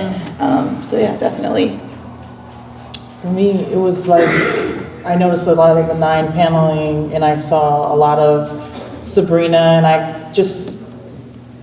the influences, it seems like people borrowed a lot from just the general vibe of these comics. Yeah, and I think you can see that like those people went on to work on other stuff, bigger, more well-known stuff, and so those things transition through the works. Yeah, and you can just feel it growing as the stories go on. You can also see them getting more confident in the stories, like in the storytelling. And I thought it was really, really dope. Yeah, I mean, they just feel really familiar and easy to read. Like if you read comics today, going back and reading these, like it's just so easy, and yet they're still doing some really cool stuff with the shape of the panels and like sometimes they'll break out into round panels, or sometimes panels will have different like jagged edges to symbolize, something violent happening at that time, or like in that particular panel. It's funny that you mentioned that, because I recently went back and was reading like old Luke Cage, and it was like very confusing. Like the dialogue kind of wasn't working from panel to panel. Like there's a very typical like structure in which you read a comic, and sometimes they were like playing with that in a way that was very much not working. Where you're like, where am I in the story? Like, how did we get here? And so I think to visit a comic that is 50, 60 years old and it feels just like being a comic today, that is rare, and it's really kind of cool. Yeah, and it's really special. And there are places where sometimes they're doing something different with the way you're supposed to read the 9-panel grid, and it's fun that they sometimes include arrows, like you're supposed to go to this panel next, not the one right next to it. And I really liked that because sometimes you'll read things out of order for some reason and it won't make sense. And I appreciated the arrows. I was like, this is very accessible. I feel like that kind of stuff that's just done for, again, kind of like the 9-panel stuff, but that's done for ease and it's funny how now that can become almost like it's like a high art choice. It's like, oh, look at this interesting paneling, guiding the eye. It's like, and these are just some guys who are like, I think there's like too many panels. Let's It's like, that's how it's definitely an editor being like, okay, maybe we should put an arrow here for that like 7-year-old who's reading this, and that's helpful. It makes the comic accessible to kids who are reading these comics for the first time, or adults who are reading these for the first time. And I think sometimes, like now, the artistic choices of paneling and kind of getting really creative and cerebral and surreal is really fun, but that can make it really difficult for new readers to jump in. And reading these, it's like, oh, I could show that to my mom and she would read them like an Archie comic and would have as much fun, more fun than probably reading some other stuff that I've given to her. I love the accessibility of it. That's definitely like one of the things I think is the most special. Is like, I think, and that's one of the things I always work for with all of my work, is like to make stuff accessible. And these are some of those comics where, like you said, you can show it to anyone. You can show it to a super cool teen who's been reading like Fun Home and all these kind of cool graphic novels and be like, do you like this? And you can show it to your mom and be like, you'd probably like this, and you could show it to anyone, and that's probably what we'll have to do afterwards, because I'm sure everyone's going to really want it. Also, I'm getting the dreaded signs, so if anyone has any questions, feel free, and we can do our best. Up on the mic. Oh yeah, you can jump on the mic. That if you want to make a cue, you can, or you can just take it in turns if you don't like to stand up. I don't like to stand up, so. I understand. Hi. So I'm actually not a huge horror person, and I think part of the reason is because in the American horror tradition, when you're talking about movies or comics, like going all the way back to like DC and stuff like that, when women are involved, it really involves a lot of like brutalization of women. Sure, absolutely. And of course, like, you know, Britain and like Japan, which is my closest reference point, like little Hagio shorts and stuff like that, didn't have the comics code. And yet, under the comics code, contemporaneously, like in the 70s or whatever, you still had like murdered women in refrigerators and stuff. And sorry, this is a bit circuitous. I'm very interested in the connection between that and the working class nature of these comics, and whether you think that there's a relationship between having this like nuanced representation of like female fear come from like more of a working class place. You know, I do think, as a working class person and from England, something that I think is really interesting that I don't know if there is a direct correlation within those two things, but I do think this is one of the few representations of working class where it isn't like, here's a dad and he's drinking and he's smashing a bottle on his wife because he's a working class drunk. So I think there's something about a nuanced representation or conversation about class in general equating to a better representation of women and a young women's experience, where it's like, and also probably just because a bunch of those writers were working class and they were coming from an experience of trying to, and even though the creators were men, like, I think there was still a space there. And also I think something that is a joy about kids' comics, if they're done thoughtfully, is it is a way to get into genre and stuff that is probably going to avoid sexual assault and all those kind of things, because people have a certain level of respect, hopefully, for their audience and the things that they can take. Well, I think if you're working class too, you tend to work in more gender balanced spaces. Whereas if you're working in high class fields, it's less likely that you're going to have a woman working in the office next to you. And because of that, you're having more nuanced conversations, and therefore you're able to create more nuanced characters. And I think we see that, again, if you're looking at anybody who identifies as other and didn't grow up in wealth, their films typically tend to be a little more accessible and treat women better. Yeah, and I think the age cap really does help, because the worst thing is somebody gets smacked or like a bookcase falls on someone, but they're kind of okay. Yeah, they're like bruised. They're bruised at the most part, or when there's attacks on women, it's usually the women attacking each other. So it's like older women smacking the girls, or the one in Moonchild, her mom is abusive, and so it's usually fights amongst girls and less about. So it's more emotional abuse, really. I would say there's hardly any men in his comics. It's mostly women on every page. Ironically as well, I think the kind of the nature of the way that they approached this was like, it's going to be for girls, so we're just going to put loads of women in it. It kind of took away, it has not noir aspects, sci-fi aspects, horror aspects, but it kind of takes away the whole like damsel in distress, because there's so many women. There isn't, it's not one woman who has to fit an archetype, and so often in genre it's the victim. You know?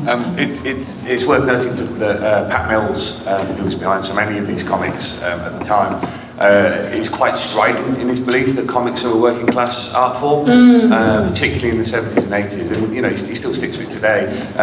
These were 3 penny comics, printed on toilet paper, effectively. In fact, Kelvin Gosnell, who was another of the editors for 2000 AD. He was shown the printing press that 2000 AD was printed on, and the guy who was giving him the tour, this was like a 3-story behemoth, and he was told that the reason they printed so many comics was to keep the presses ticking over at night. Wow. So they literally, they were working class, disposable, without any artistic merit, and you know, it's great now that we can have these conversations about something that was just so looked down upon. Well, so many of the actual classic stories that you hear about, say like Jack Kirby, even like Louise Simonson and stuff, like so many people get into comics because it was like they needed money. And this is not something I'm recommending you do nowadays, it's not the case. But it was the equivalent to an office job at times, 60s, 70s. You know, there's stories about Jack Kirby. he walks into the Marvel office, they're about to go bust, Stanley's crying in the corner. Stan's version of that story is different, it's a lie. and there's these young boys who are in their teens and early 20s who have to build this thing. And because it becomes this cultural bear moth, it's easy to forget that they were disposable. It's why they become so valuable. Yeah, I think there's Thank you. You're welcome. Thank you. So I researched British romance comics from the early 50s, cool. and stuff, but so I was wondering about the format, like I did, is this the digest size? Is it, When they originally came out, were they magazine size? They were in a really funny format, which the original 2000 AD was almost square. Yeah. And most of the comics at the time were done in a similar dimension. They are an absolute pig to store all together because the dimension keeps changing. Nice. But yeah, so it's around about that big. So did you guys adjust formatting when you brought them to... Did you reformat? No, we just cleaned up. There's obviously gaps at the top and bottom where there's extra space, but we've not, other than cleaning up the artwork, we've not fiddled with them at all. Yeah. Are they single story comics or are they multiple story comics? Misty was an anthology Yeah, too. yeah. So Because that was the dominant. In fact, I honestly can't think of a single British comic at the time that was only one thing. Even Roy the Rovers, which was about a single character, would have multiple stories. Yeah, and the ones that lasted the longest were like Beano and Dandy. The early British romance ones, they were like single story. Oh yeah. Yeah, no, these were like multiple, which is interesting actually because American romance comics, which I collect, they were always multiple stories. Right. Oh, the big, most famous ones. They usually had 3 or 4 stories in, and depending on your time, there would be about different stuff. Yeah. Thank you so much. Thank you. Hello. Hi. Yeah, this sounds really fascinating. I wasn't aware of Misty before this point. Thank you for coming. I find it humorous that people think that horror is such a male genre. I teach at a community college, and I teach a class on horror every semester. And every semester for the last 18 years, 60% or more of my students are female. Right on. I'm sorry, but that's really cool. That's really amazing. Really I'm really fascinated by any ideas about how the audience at the time rated these, or what they did with them, or how they reacted to them? Yeah, do you have any thoughts on that? Is there any kind of writing? Not really beyond things like readers' polls. I mean, it's important to note that girls' comics of the late 70s and early 80s outsold boys' comics. Yeah. By a significant margin as well. So they're intensely popular. The Misty didn't last very long because they had a policy of hatch, match and dispatch. So they would constantly come up with new ideas for comics. If the sales weren't particularly promising or started to tail off, they would then merge it into another title that was doing well or needed a boost. And it's a long-standing joke in British comics. Great news for readers. We're about to cancel your title. But go and buy this other one because we put the name in the masthead. And it's one of the reasons for 2000 AD's longevity is that it absorbed a lot of its sister comics. And it's this weird kind of symbiote cannibalism. And what would then happen is that, you would hope to bring some of that readership over to the other title. So Misty didn't last very, particularly long. Tammy and Ginty lasted quite a deal longer because they mixed it up very differently. But what happened in the 1980s is that they slowly morphed into teen magazines. Yeah. So, because the most expensive thing in that kind of magazine is the artwork. That's your biggest outlay. Whereas if you're doing photo strips, if you're doing feature content, if you're doing pin-ups of Alvin Stardust and Gary Glitter and Jimmy Savile, which for you to put exactly, then that's a lot cheaper. So they slowly morphed into teen mags that didn't necessarily quite have the same goodwill towards their audiences perhaps the comics had. So all the stuff that Pat Mills and other people had tried to put into the girls' comics was ditched in favour of pin-ups and makeup tips and all this, that and the other. So I think there's probably a big dissertation to be written about the effect that change had on the way that girls perceive themselves. And also how the industry perceived them as an audience. Absolutely. What's the response been like since you guys, because you said you only got one left. Yes, it's done really well. It's really, we can never predict how the books are going to do, so, the stuff you go, it might sell a few, and they go on preview night. For God's sake. It's been really great. It has been really great. It's noticeable just how much of our audience is male on these books. Because they would have read their sisters' copies. Yeah, that's so true. When I was a kid, I'd read my Transformers comics, and then I would read my sister's Care Bear comics. So they weren't very good. It's been really positive to see people feedback. So thank you. Thank you. This will be our last question. Real quick, Mallory, the thing you forgot is the episode of X-Files called Chica from season 5. It's a Stephen King story too. Oh, Stephen King has been traumatizing me since I was 6 years old. It's a Scully-centric episode that barely came home to. But I'm kind of sort of related to the first question. Looking back to EC Comics, a lot of protagonists are male. Of course, there's that whole male gaze thing going on in the tropes that we've already sort of identified.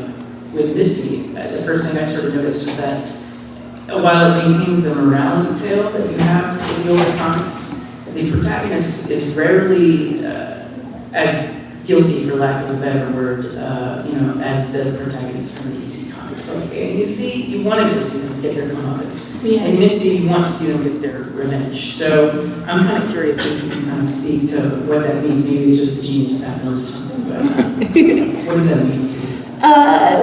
What I was kind of drawn to was that these girls tend to continually misbehave despite their better judgment, but because of their best judgment. Like one of the girls is constantly spying on a friend, but it's because she knows something is wrong, and she doesn't have a lot of guilt over it. She's like, this is not maybe the best thing, but she's not talking to me, and I've tried everything else. And I think that it allows for a humanity that frequently women are not allowed in horror.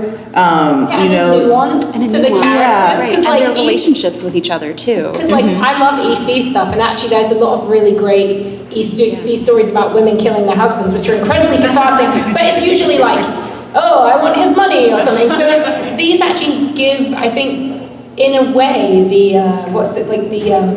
constraints of not being able to have kids just kill people, and the morality that inherently gives you when you don't kill someone, leads to this nuanced exploration of how you have to give them a real reason why they're checking on their friend or why they're misbehaving.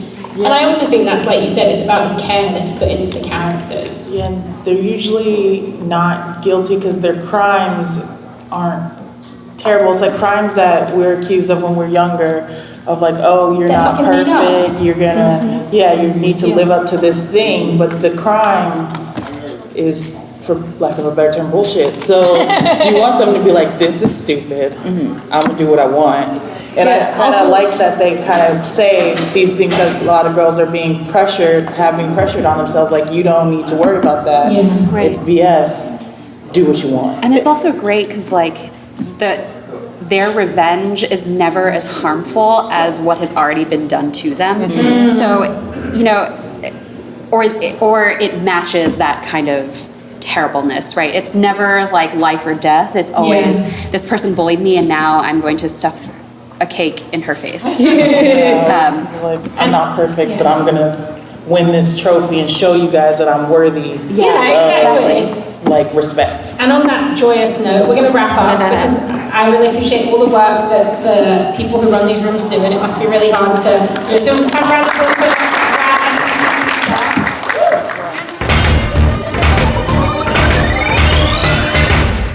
I'm Graeme McMillan. I'm a writer for The Hollywood Reporter, for Wired, for Playboy, for a bunch of different places. I am the least important person here. I'm the one person you did not come to listen to. So I'm immediately going to say, Michael, why don't you introduce yourself and then send it down the table? Hello, everybody. My name is, as I'm sure many of you know, my name is Michael Molcher. I'm the publicist for 2000 AD, and I am inveterately late. That's great. I'm Anna Marzullo, and I'm fresh art droid for 2018. Recently did a Future Shock which was actually out in April, and I'm currently working on some new stuff with them. It's going to be like a longer, darker, more interesting strip. And I'm INJ Culbard, and I'm a relatively old android now, and I do Brink and Brass Sun in 2008. In order to start this off, I'm going to wait for conversations. Thank you. Sorry, no, we're fine. We're here. Hi. Are you? Hi. Yeah. Hi. How's it going? Yeah, I'm very well, thank you. What are you up to? Yeah. I'm just sitting here.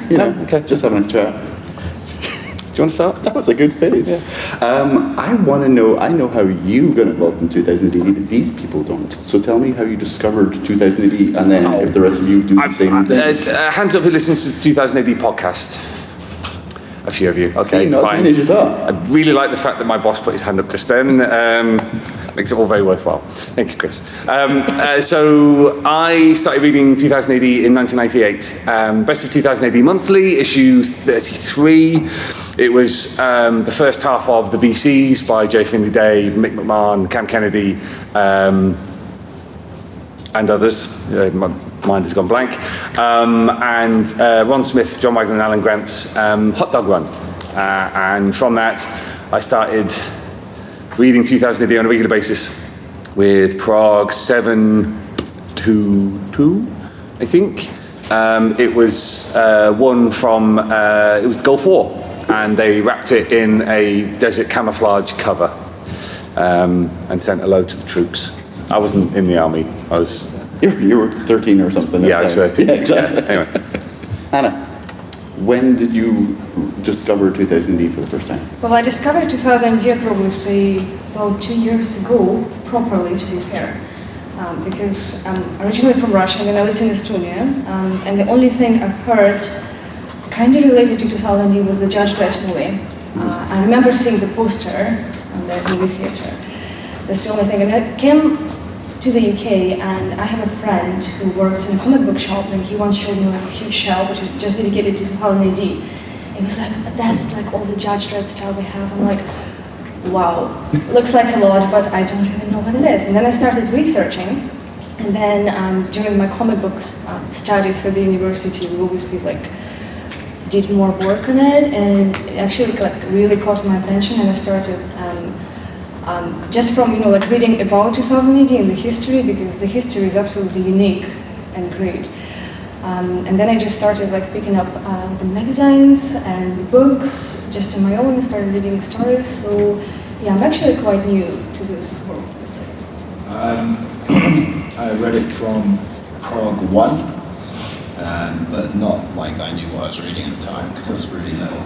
There was a space spinner. It was very exciting. Did it have the space spinner? Yeah, that's what space we were spinner. doing. The one I remember is 2, but I did get 1 as well.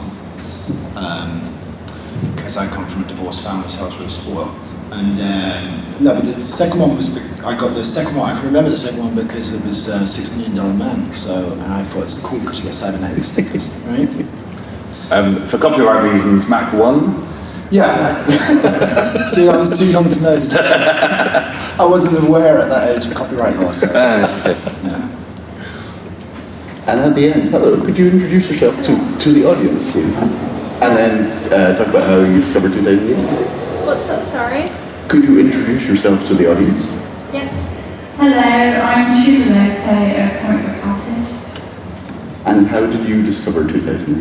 How did you get into this in the first place? Yeah, I was around 10 years old, and my dad used to take me to Batley Market, where there was a seconds magazine stall where you could buy ex-newsagents issues. They'd sell them really cheap. So my dad would just give me 20p to pick up 5 comics because I'm quite old and that was a lot of money back then. So I remember one of the first ones I picked up was, it was actually the Quality Comics reprint, not 2000 AD. Quality Comics reprint of Judge Anderson. That's the only one they had at the time, and it was maybe issue 11, which was Brett Ewing and Alan Grant with The Possession. Is that right? The Anderson story, yeah. Yeah, Anderson. Possessed. Yeah. It was, yeah. Yeah, and I just fell in love with the old Anderson black and white strips. And then from then, I loved this stuff so much. I just tried to get it wherever I could, but I never had enough money to like buy full runs, so I'd just be dipping in and out all the time. But I remember just being really taken by Bisley's The Horn God, having like just a few issues of that, and then just falling in love with Arthur Ransom's Judge Dredd, and Button Man and various other things, Shimura.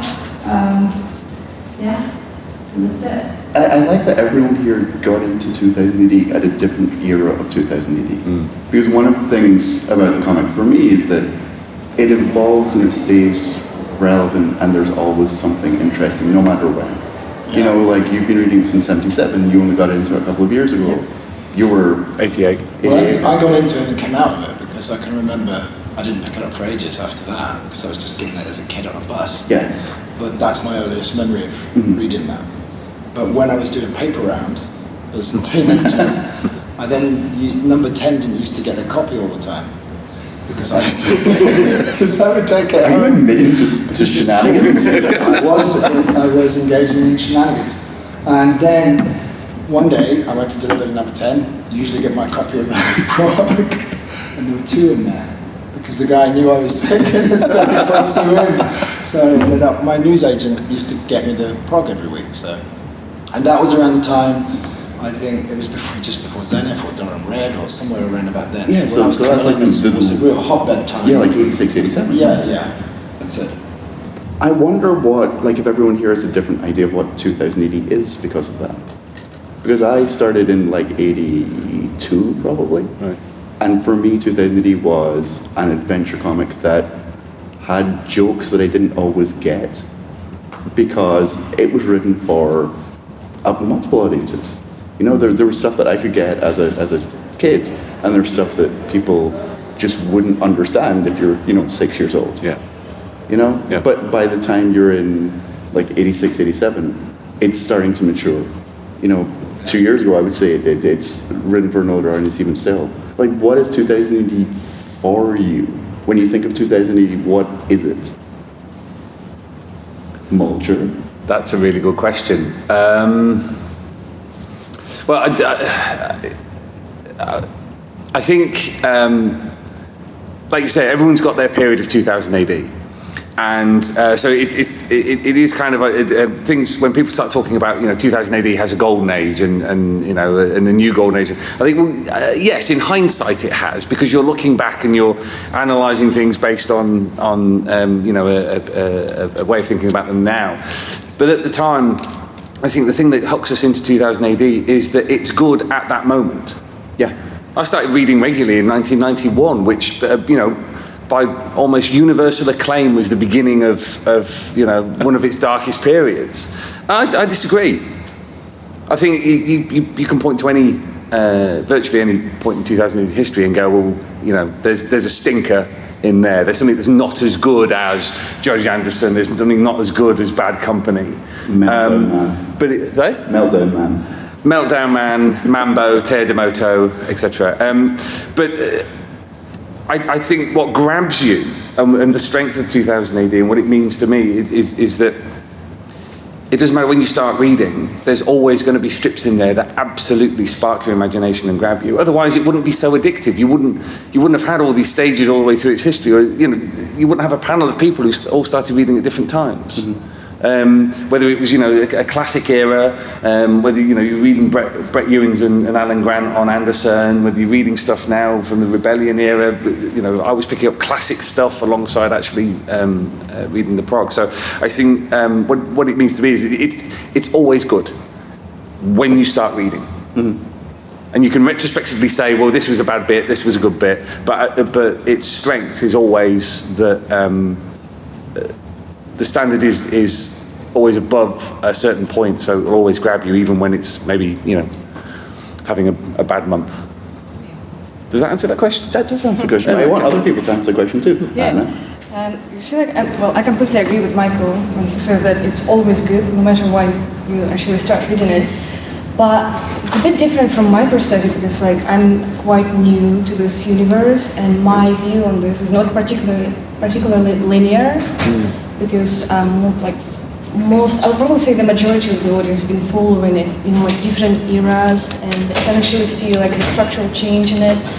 To me, it's just like a huge amount of very diverse and very like vivid content that I can pick. And so far, like exactly no matter what I pick, because I'm not that really certain about like certain eras so far, I don't know much about it, and I can really distinguish like those very significant differences in them, because like to me it's just like I pick a book, I pick a magazine, I pick a special, and it's always amazing.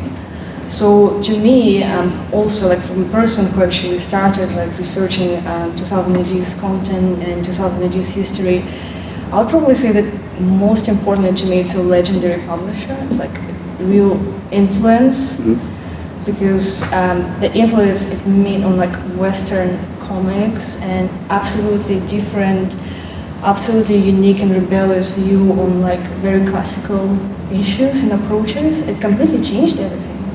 So to me it's like the source of influence and inspiration really. Yeah, that's what it is to me. It was anti-establishment at a point when I was being anti-establishment at home, I suppose. So it's very punk. Yeah, I mean that's always been part of its appeal. Yeah, completely. So that went in with my listening to Dead Kennedys and all that kind of stuff at the very same time. So yeah, very much in that flavour. So I loved it. Yeah, same for me, what Ian said, like jumping in on it at the age of 10, we just seen these fantastical stories like with a female protagonist that's just amazing, kick-ass, and like that really appealed to me. On a certain level as a child, there's monsters in it, it scared me, I loved it. But you know, when you get into your teens and start to understand the comic more and realise its importance as a whole in the history of comics, especially American comics, you realise it's completely fueled by politics. Really, really important British politics of the day. The Thatcher era, just tons of bad stuff going on in the UK. And this incredible magazine that was just rebelling and being an outlet for that. And I think in recent years, over the past few decades, there's been a kind of apathy in politics, in British politics especially, and I think obviously over the last 5 years that's completely changed again, and I feel like we're heading back to the Thatcher era. So I think it's up to 2000 AD to keep stepping it up again with its extreme politics. I mean, it's funny, you're just listening to what various people are saying. You know, 2000 AD's always had an anti-establishment air to it. It's had a pushing against what is the authority. But as Anna said, like, it's also, at this point, it is an establishment itself. You know, it's, if you think of the creators who've been in 2000 AD at this point, it's a who's who of some of the biggest names in the industry. And it remains a launching point for a number of careers. You know, this panel's called Reimagining 2000 AD. Can 2000 AD be both things? Is it possible to be, you know, an institution that's been around for more than 40 years and still have the anti-establishment tone, still push back against things? Is that inherently contradictory? No, I don't think it is. Mainly because for 2000 AD is only really the establishment because everybody else has gone away. You know, the newsstands used to, and we talked about this on the Girls Horror Comics panel yesterday. The newsstands used to be packed with comic books, both from DC Thompson and IPC in the UK, and now they're not. 2000 AD stands virtually alone, and there's, you know, there is a big and growing comic scene in the UK, but it's not focused on the newsstand. So I think you can be venerable and rebellious at the same time. And certainly some of the pot shots we've taken over the last few years have elicited an interesting reaction. Yeah, it's kind of up to up to us really to keep it in some way relevant. But I don't think it's inherently contradictory. So how do you keep it relevant? And I'm asking all of you because there are brand new creators here that I think it's important to have new voices. Yeah, absolutely. I think it's these guys who need to answer that because, you know, I work in PR. So when I say how do you keep it relevant, you were like, really well, thanks. Yeah, absolutely. It's 100% on board. Yeah, booth 2806, come buy our books. Okay, as the people who are making 2000 AD, like, what do you feel that you have to bring to keep the spirit of the comic alive, but also to really push it forward? Whoever's brave enough to start. I'll probably start on this one because I've had quite a few thoughts on this.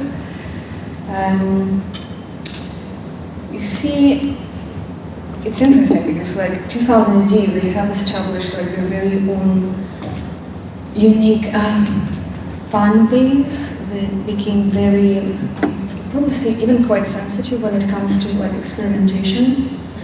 So I think the relevant, like the key for relevance is probably the experimentation with the medium a little bit, and that would allow people who are like very precious about their favorite characters to still be happy about like their storyline they get about their like favorite characters.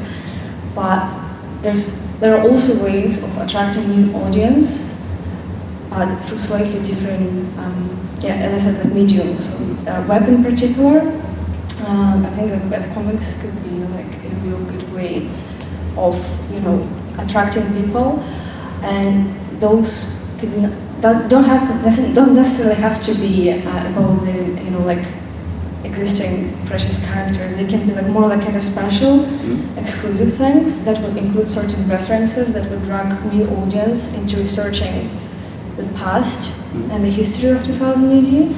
This is how you actually like show people that how rebellious and how like hardcore it used to be, and that it's actually still relevant to modern topics, nowadays topics. So that's kind of the concept I was thinking of. I think for as long as you have an establishment, you have an anti-establishment. It rolls with the punches. But can 2000 AD be both? Pardon? Can 2000 AD be both? What, in terms of it being an establishment? Yeah.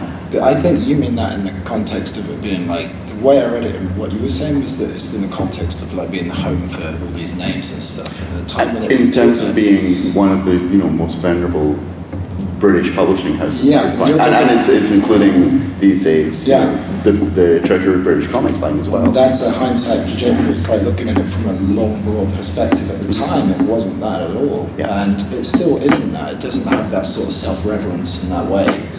It's still doing its job of being able to be satirical with the bilious barrage character and things like that in it, which is a play on Nigel Farage in the UK, and that kind of element to it. They're still able to do all those things. I think the creators that come out of all of that, it's a hotbed for that sort of like, that's where those careers come from, but it doesn't ever have to be revering of that at all. I don't think so. So it still is very much a thing about rolling with the punches and keep coming, because we'll always have that establishment there to be anti that establishment. So it's almost as if ignoring the concentrating on the bigger picture. Yeah. Because at the minute it starts probably channeling out far-right extremist views, then I suppose it might have changed, but it won't. It's a little hard for me to hear questions actually. Are you asking how it as one of the creators who's involved in making 2000 AD now, how do you keep the spirit alive? How do you evolve what 2000 AD is whilst keeping it 2000 AD? Yeah, I mean, I think with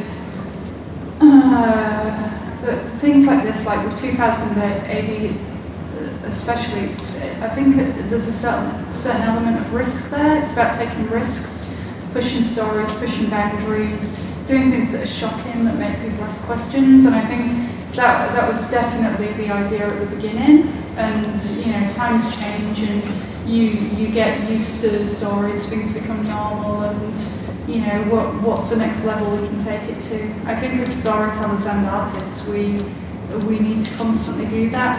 And you know, on another note, we need different people telling stories. 2000 AD has always traditionally been told by men, which you know is great and fine. To get different stories, to hear different stories, you need to hear different voices, and I think that's incredibly important at the moment. Is there something in the format of 2000 AD as an anthology that makes it easier to experiment? Because you have 5 strips an issue. To speak to what you were saying, is it possible to have 3 strips that are the comfort foods? You have your Dredd, you have your Strontium Dog, you have the familiar characters, and use the other space to introduce new voices, new styles, new experimentation. And for the people working on it, do you feel a freedom because each issue, each episode is 1/5 of the magazine? Do you feel a freedom to actually try new things because you're not shouldering the entire format yourself? It's from the perspective of someone doing like because I get runs of about from 12 to 20 on there, which are all like 5-page bits, right?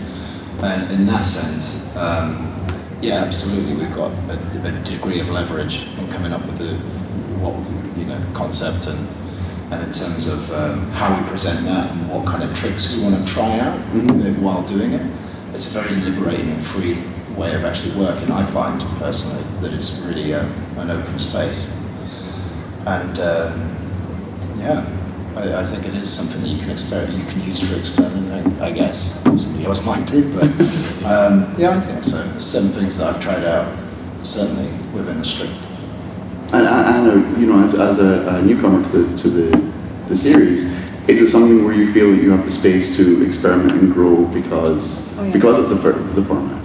You know, I felt absolute freedom when drawing my first strip for 2018, and I'm not gonna lie, I've seen a lot of the previous issues. I've obviously researched, previous creators who contributed, and quite often you can see certain similarities in the style and in the delivery of the art. And I just decided to go for my thing that I usually do. It's my way of telling the story. It's my way of building up the page structure. It's my way of drawing faces, and it's my way of drawing everything and inking. And there was absolutely no problem with it. Matt, the editor, he's actually really like it. I have no questions about it. So I didn't feel intimidated by a certain, kind of artificial way it needs to be, because I was never given any instructions on how to do it. I was just trusted with it. So from that point of view, I would say yes, I feel enough freedom to experiment and do what I do. It's worth noting that on the podcast when we interview people, particularly returning droids, so people like Chris Weston, for example, who's done quite started his career at 2000 AD, but also has returned in recent years to do more stuff, particularly on Dredd with Rob Williams. He and others have commented about the degree of freedom that they have to do what they want to do, and to get loaded and have a good time. But Matt Smith, Tharg's assistant, he trusts creators, and you hear horror stories from not just American comics but other industries as well, of things being interfered with, things going through constant notes. People being told they've got to either redraw stuff or the book is cancelled because it's just, they don't think it's working. Whereas,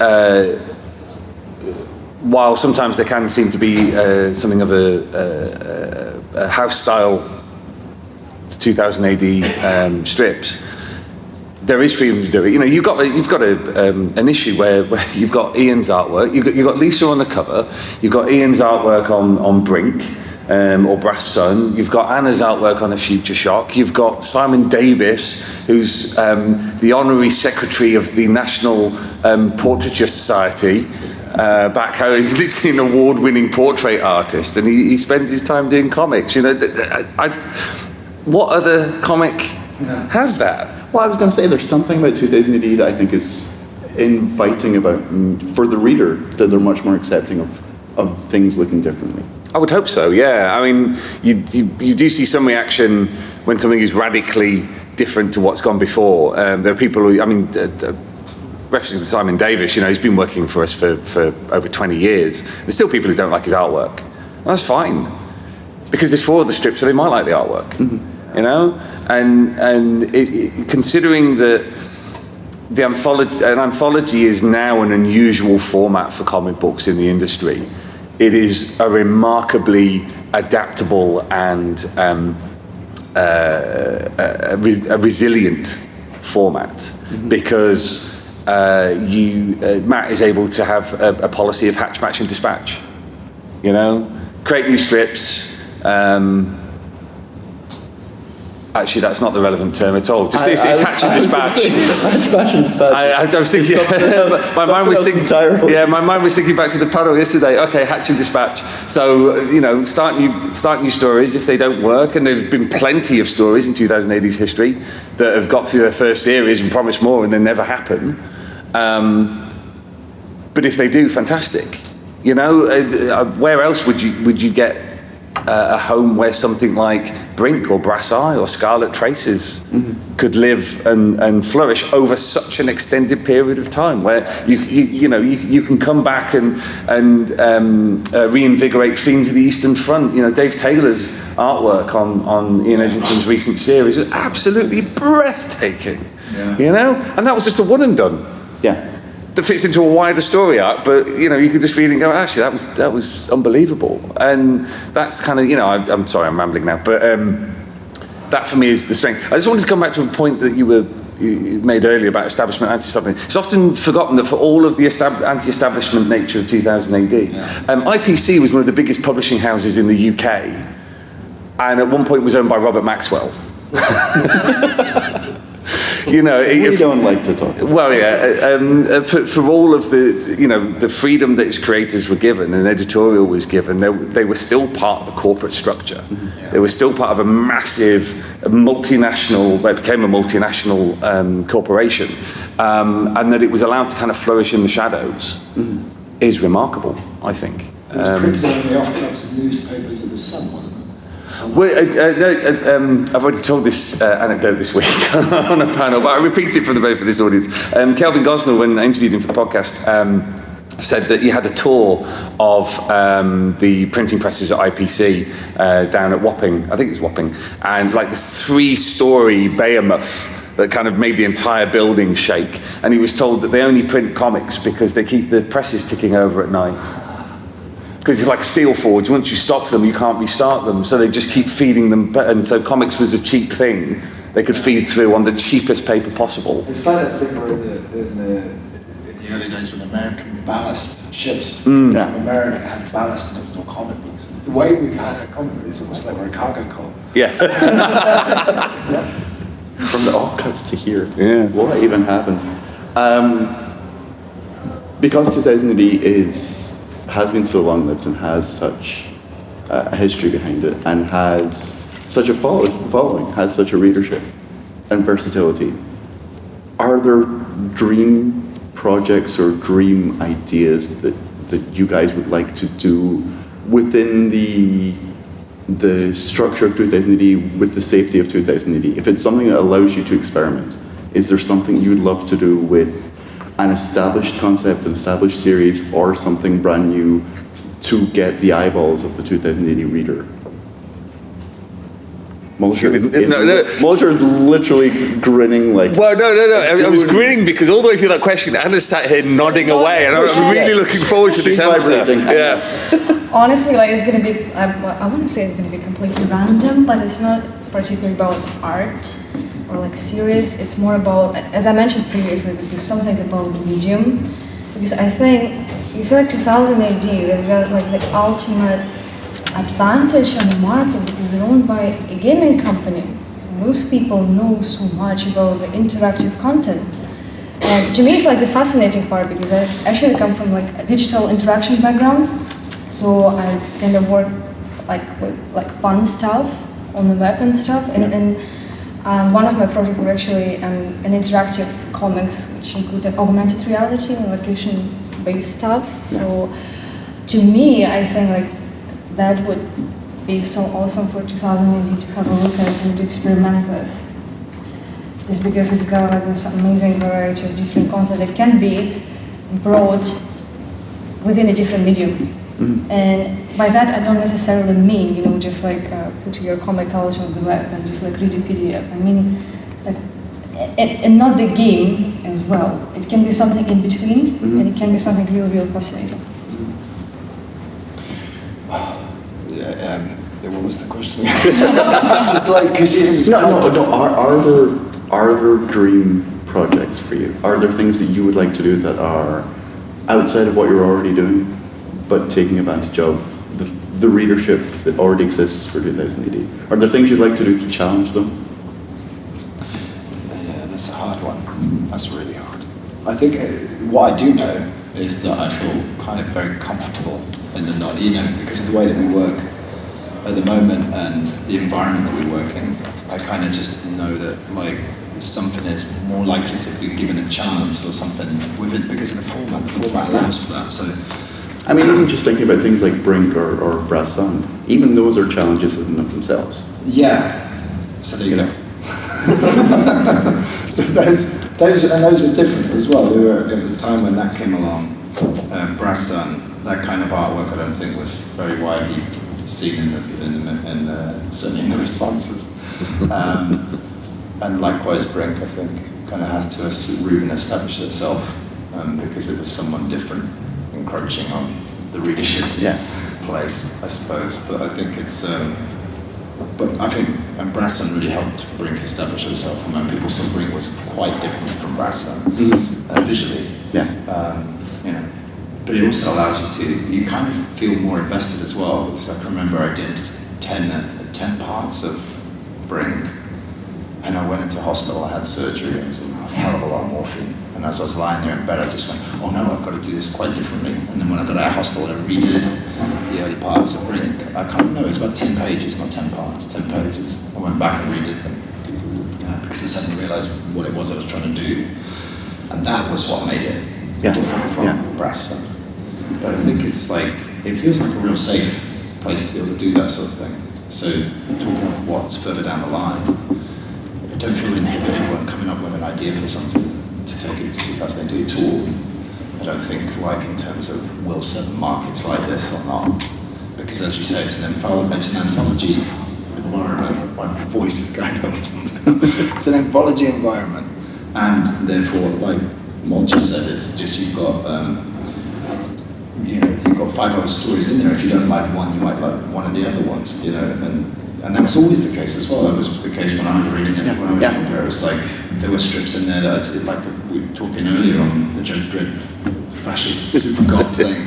I didn't like him at all, but I read Strontium Dog, so, and that was running, and it would, you know, and then eventually I dipped in and I learned to like Judge Dredd over a period of time, because it's always running, so you'll come back at some point. So I do think the anthology aspect of it is something that allows you to go and move in whatever direction you want to. And it will morph and grow in different interesting ways. So, yeah. Molcher, you don't get out of this. What would you like to see 2080 do?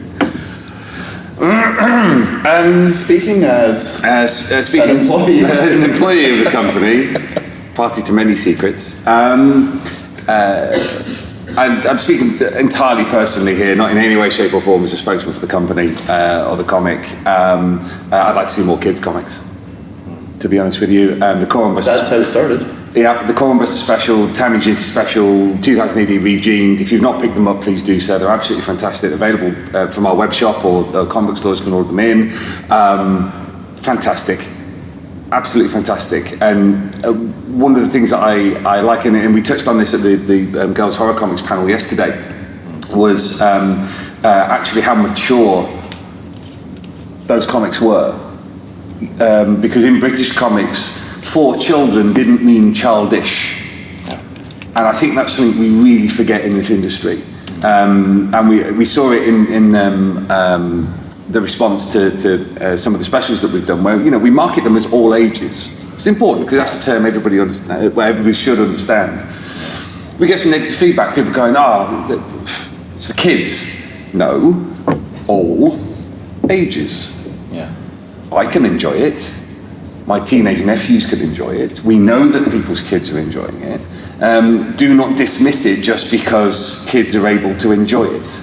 Because by doing so, you dismiss early 2000 AD. For all of its hard edge, for all of it, its gore and everything, it was for kids. I think, coming back to the essence of your conversation, of your question, I think the greatest enemy is assumption with any kind of creative endeavour. If you assume that 2000 AD is one thing, if you assume that the art has to look a certain way, that the story must do certain things, then that's how you die. And we haven't survived for almost 43 years by making assumptions about what is normal and what should be in 2000 AD. There's always that element of experimentation.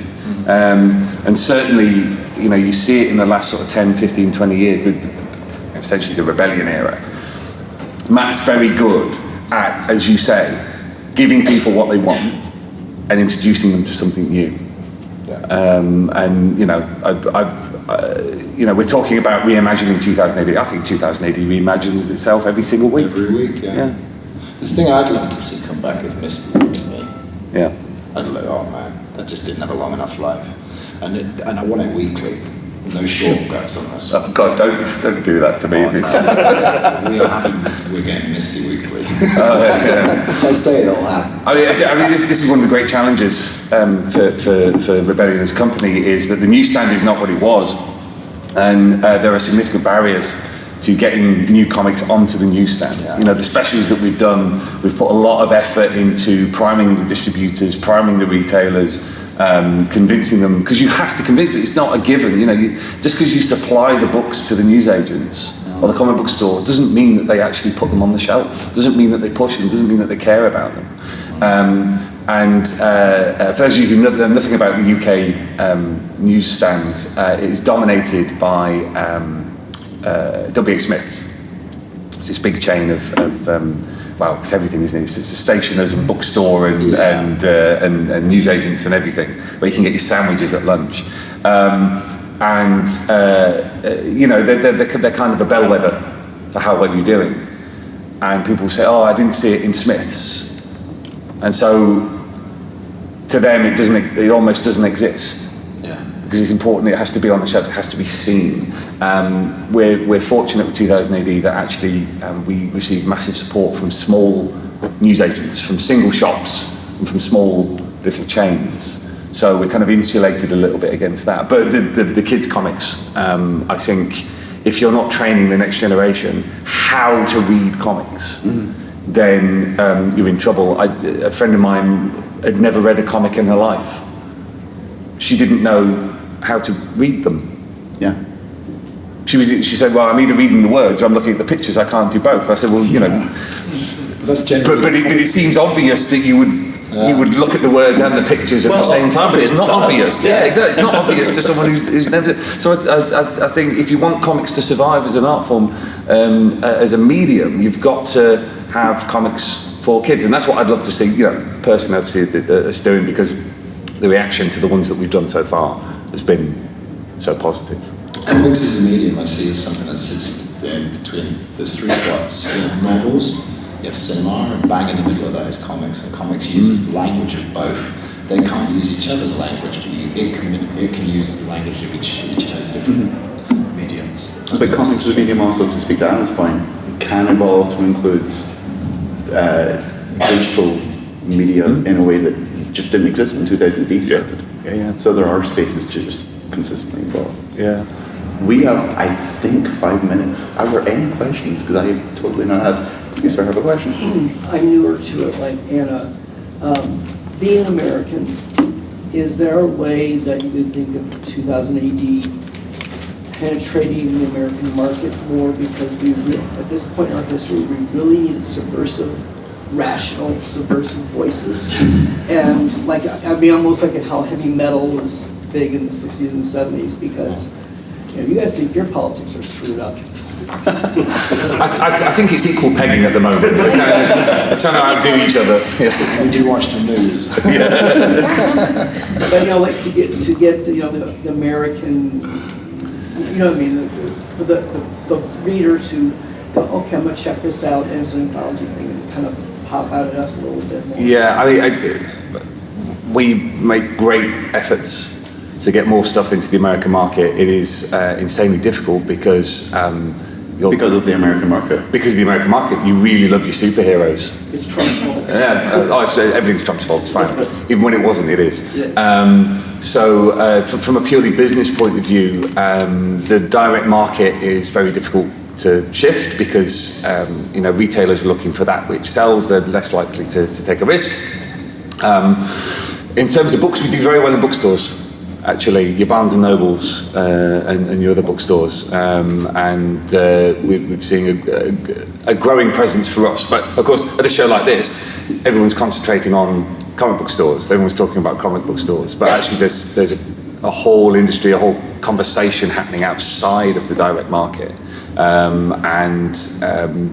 One thing we have concentrated on in the last year, my colleague Owen Johnson has been doing a lot of work with libraries, going to the ALA, the American Library Association shows, and pointing out just how great our books are, which is and they're looking for interesting and subversive, because superheroes are a bit.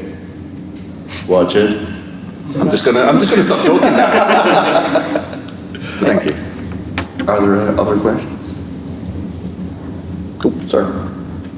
Yeah, as a regular reader, there's quite a few of occasionally you do a series that's stunningly sort of photorealistic, some of the ABC stuff like that.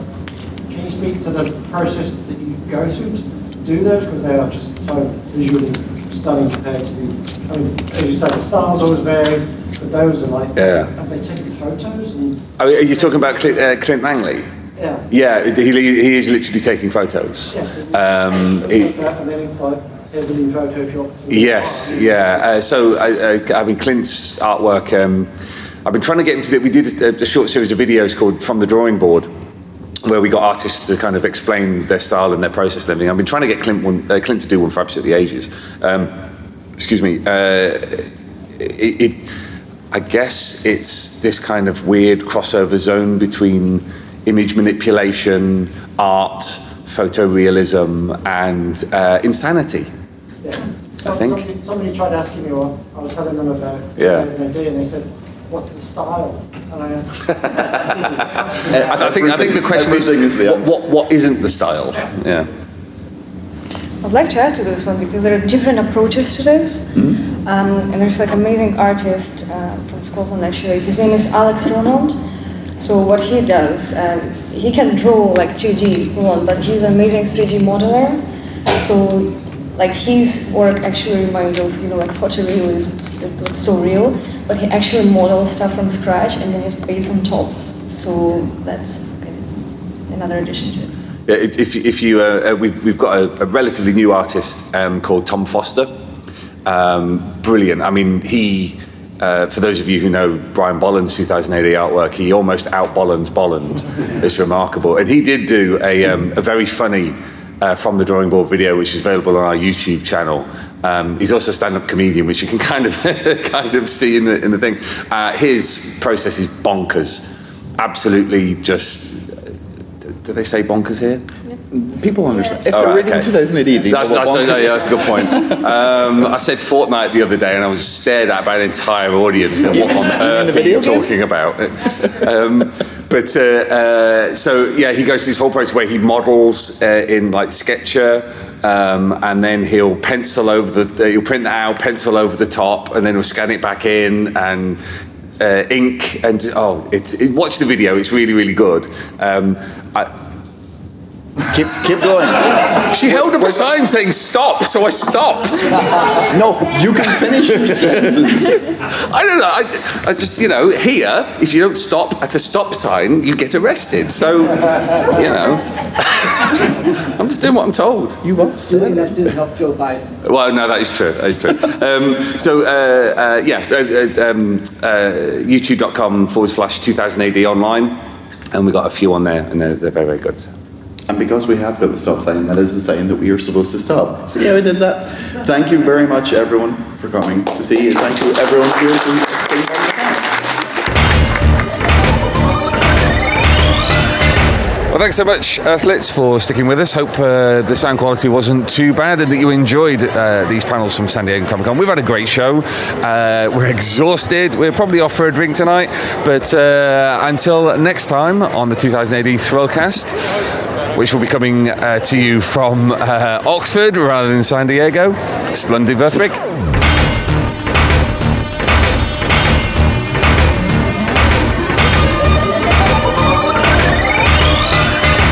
Alert, alert, alert. Fill power levels dangerously high.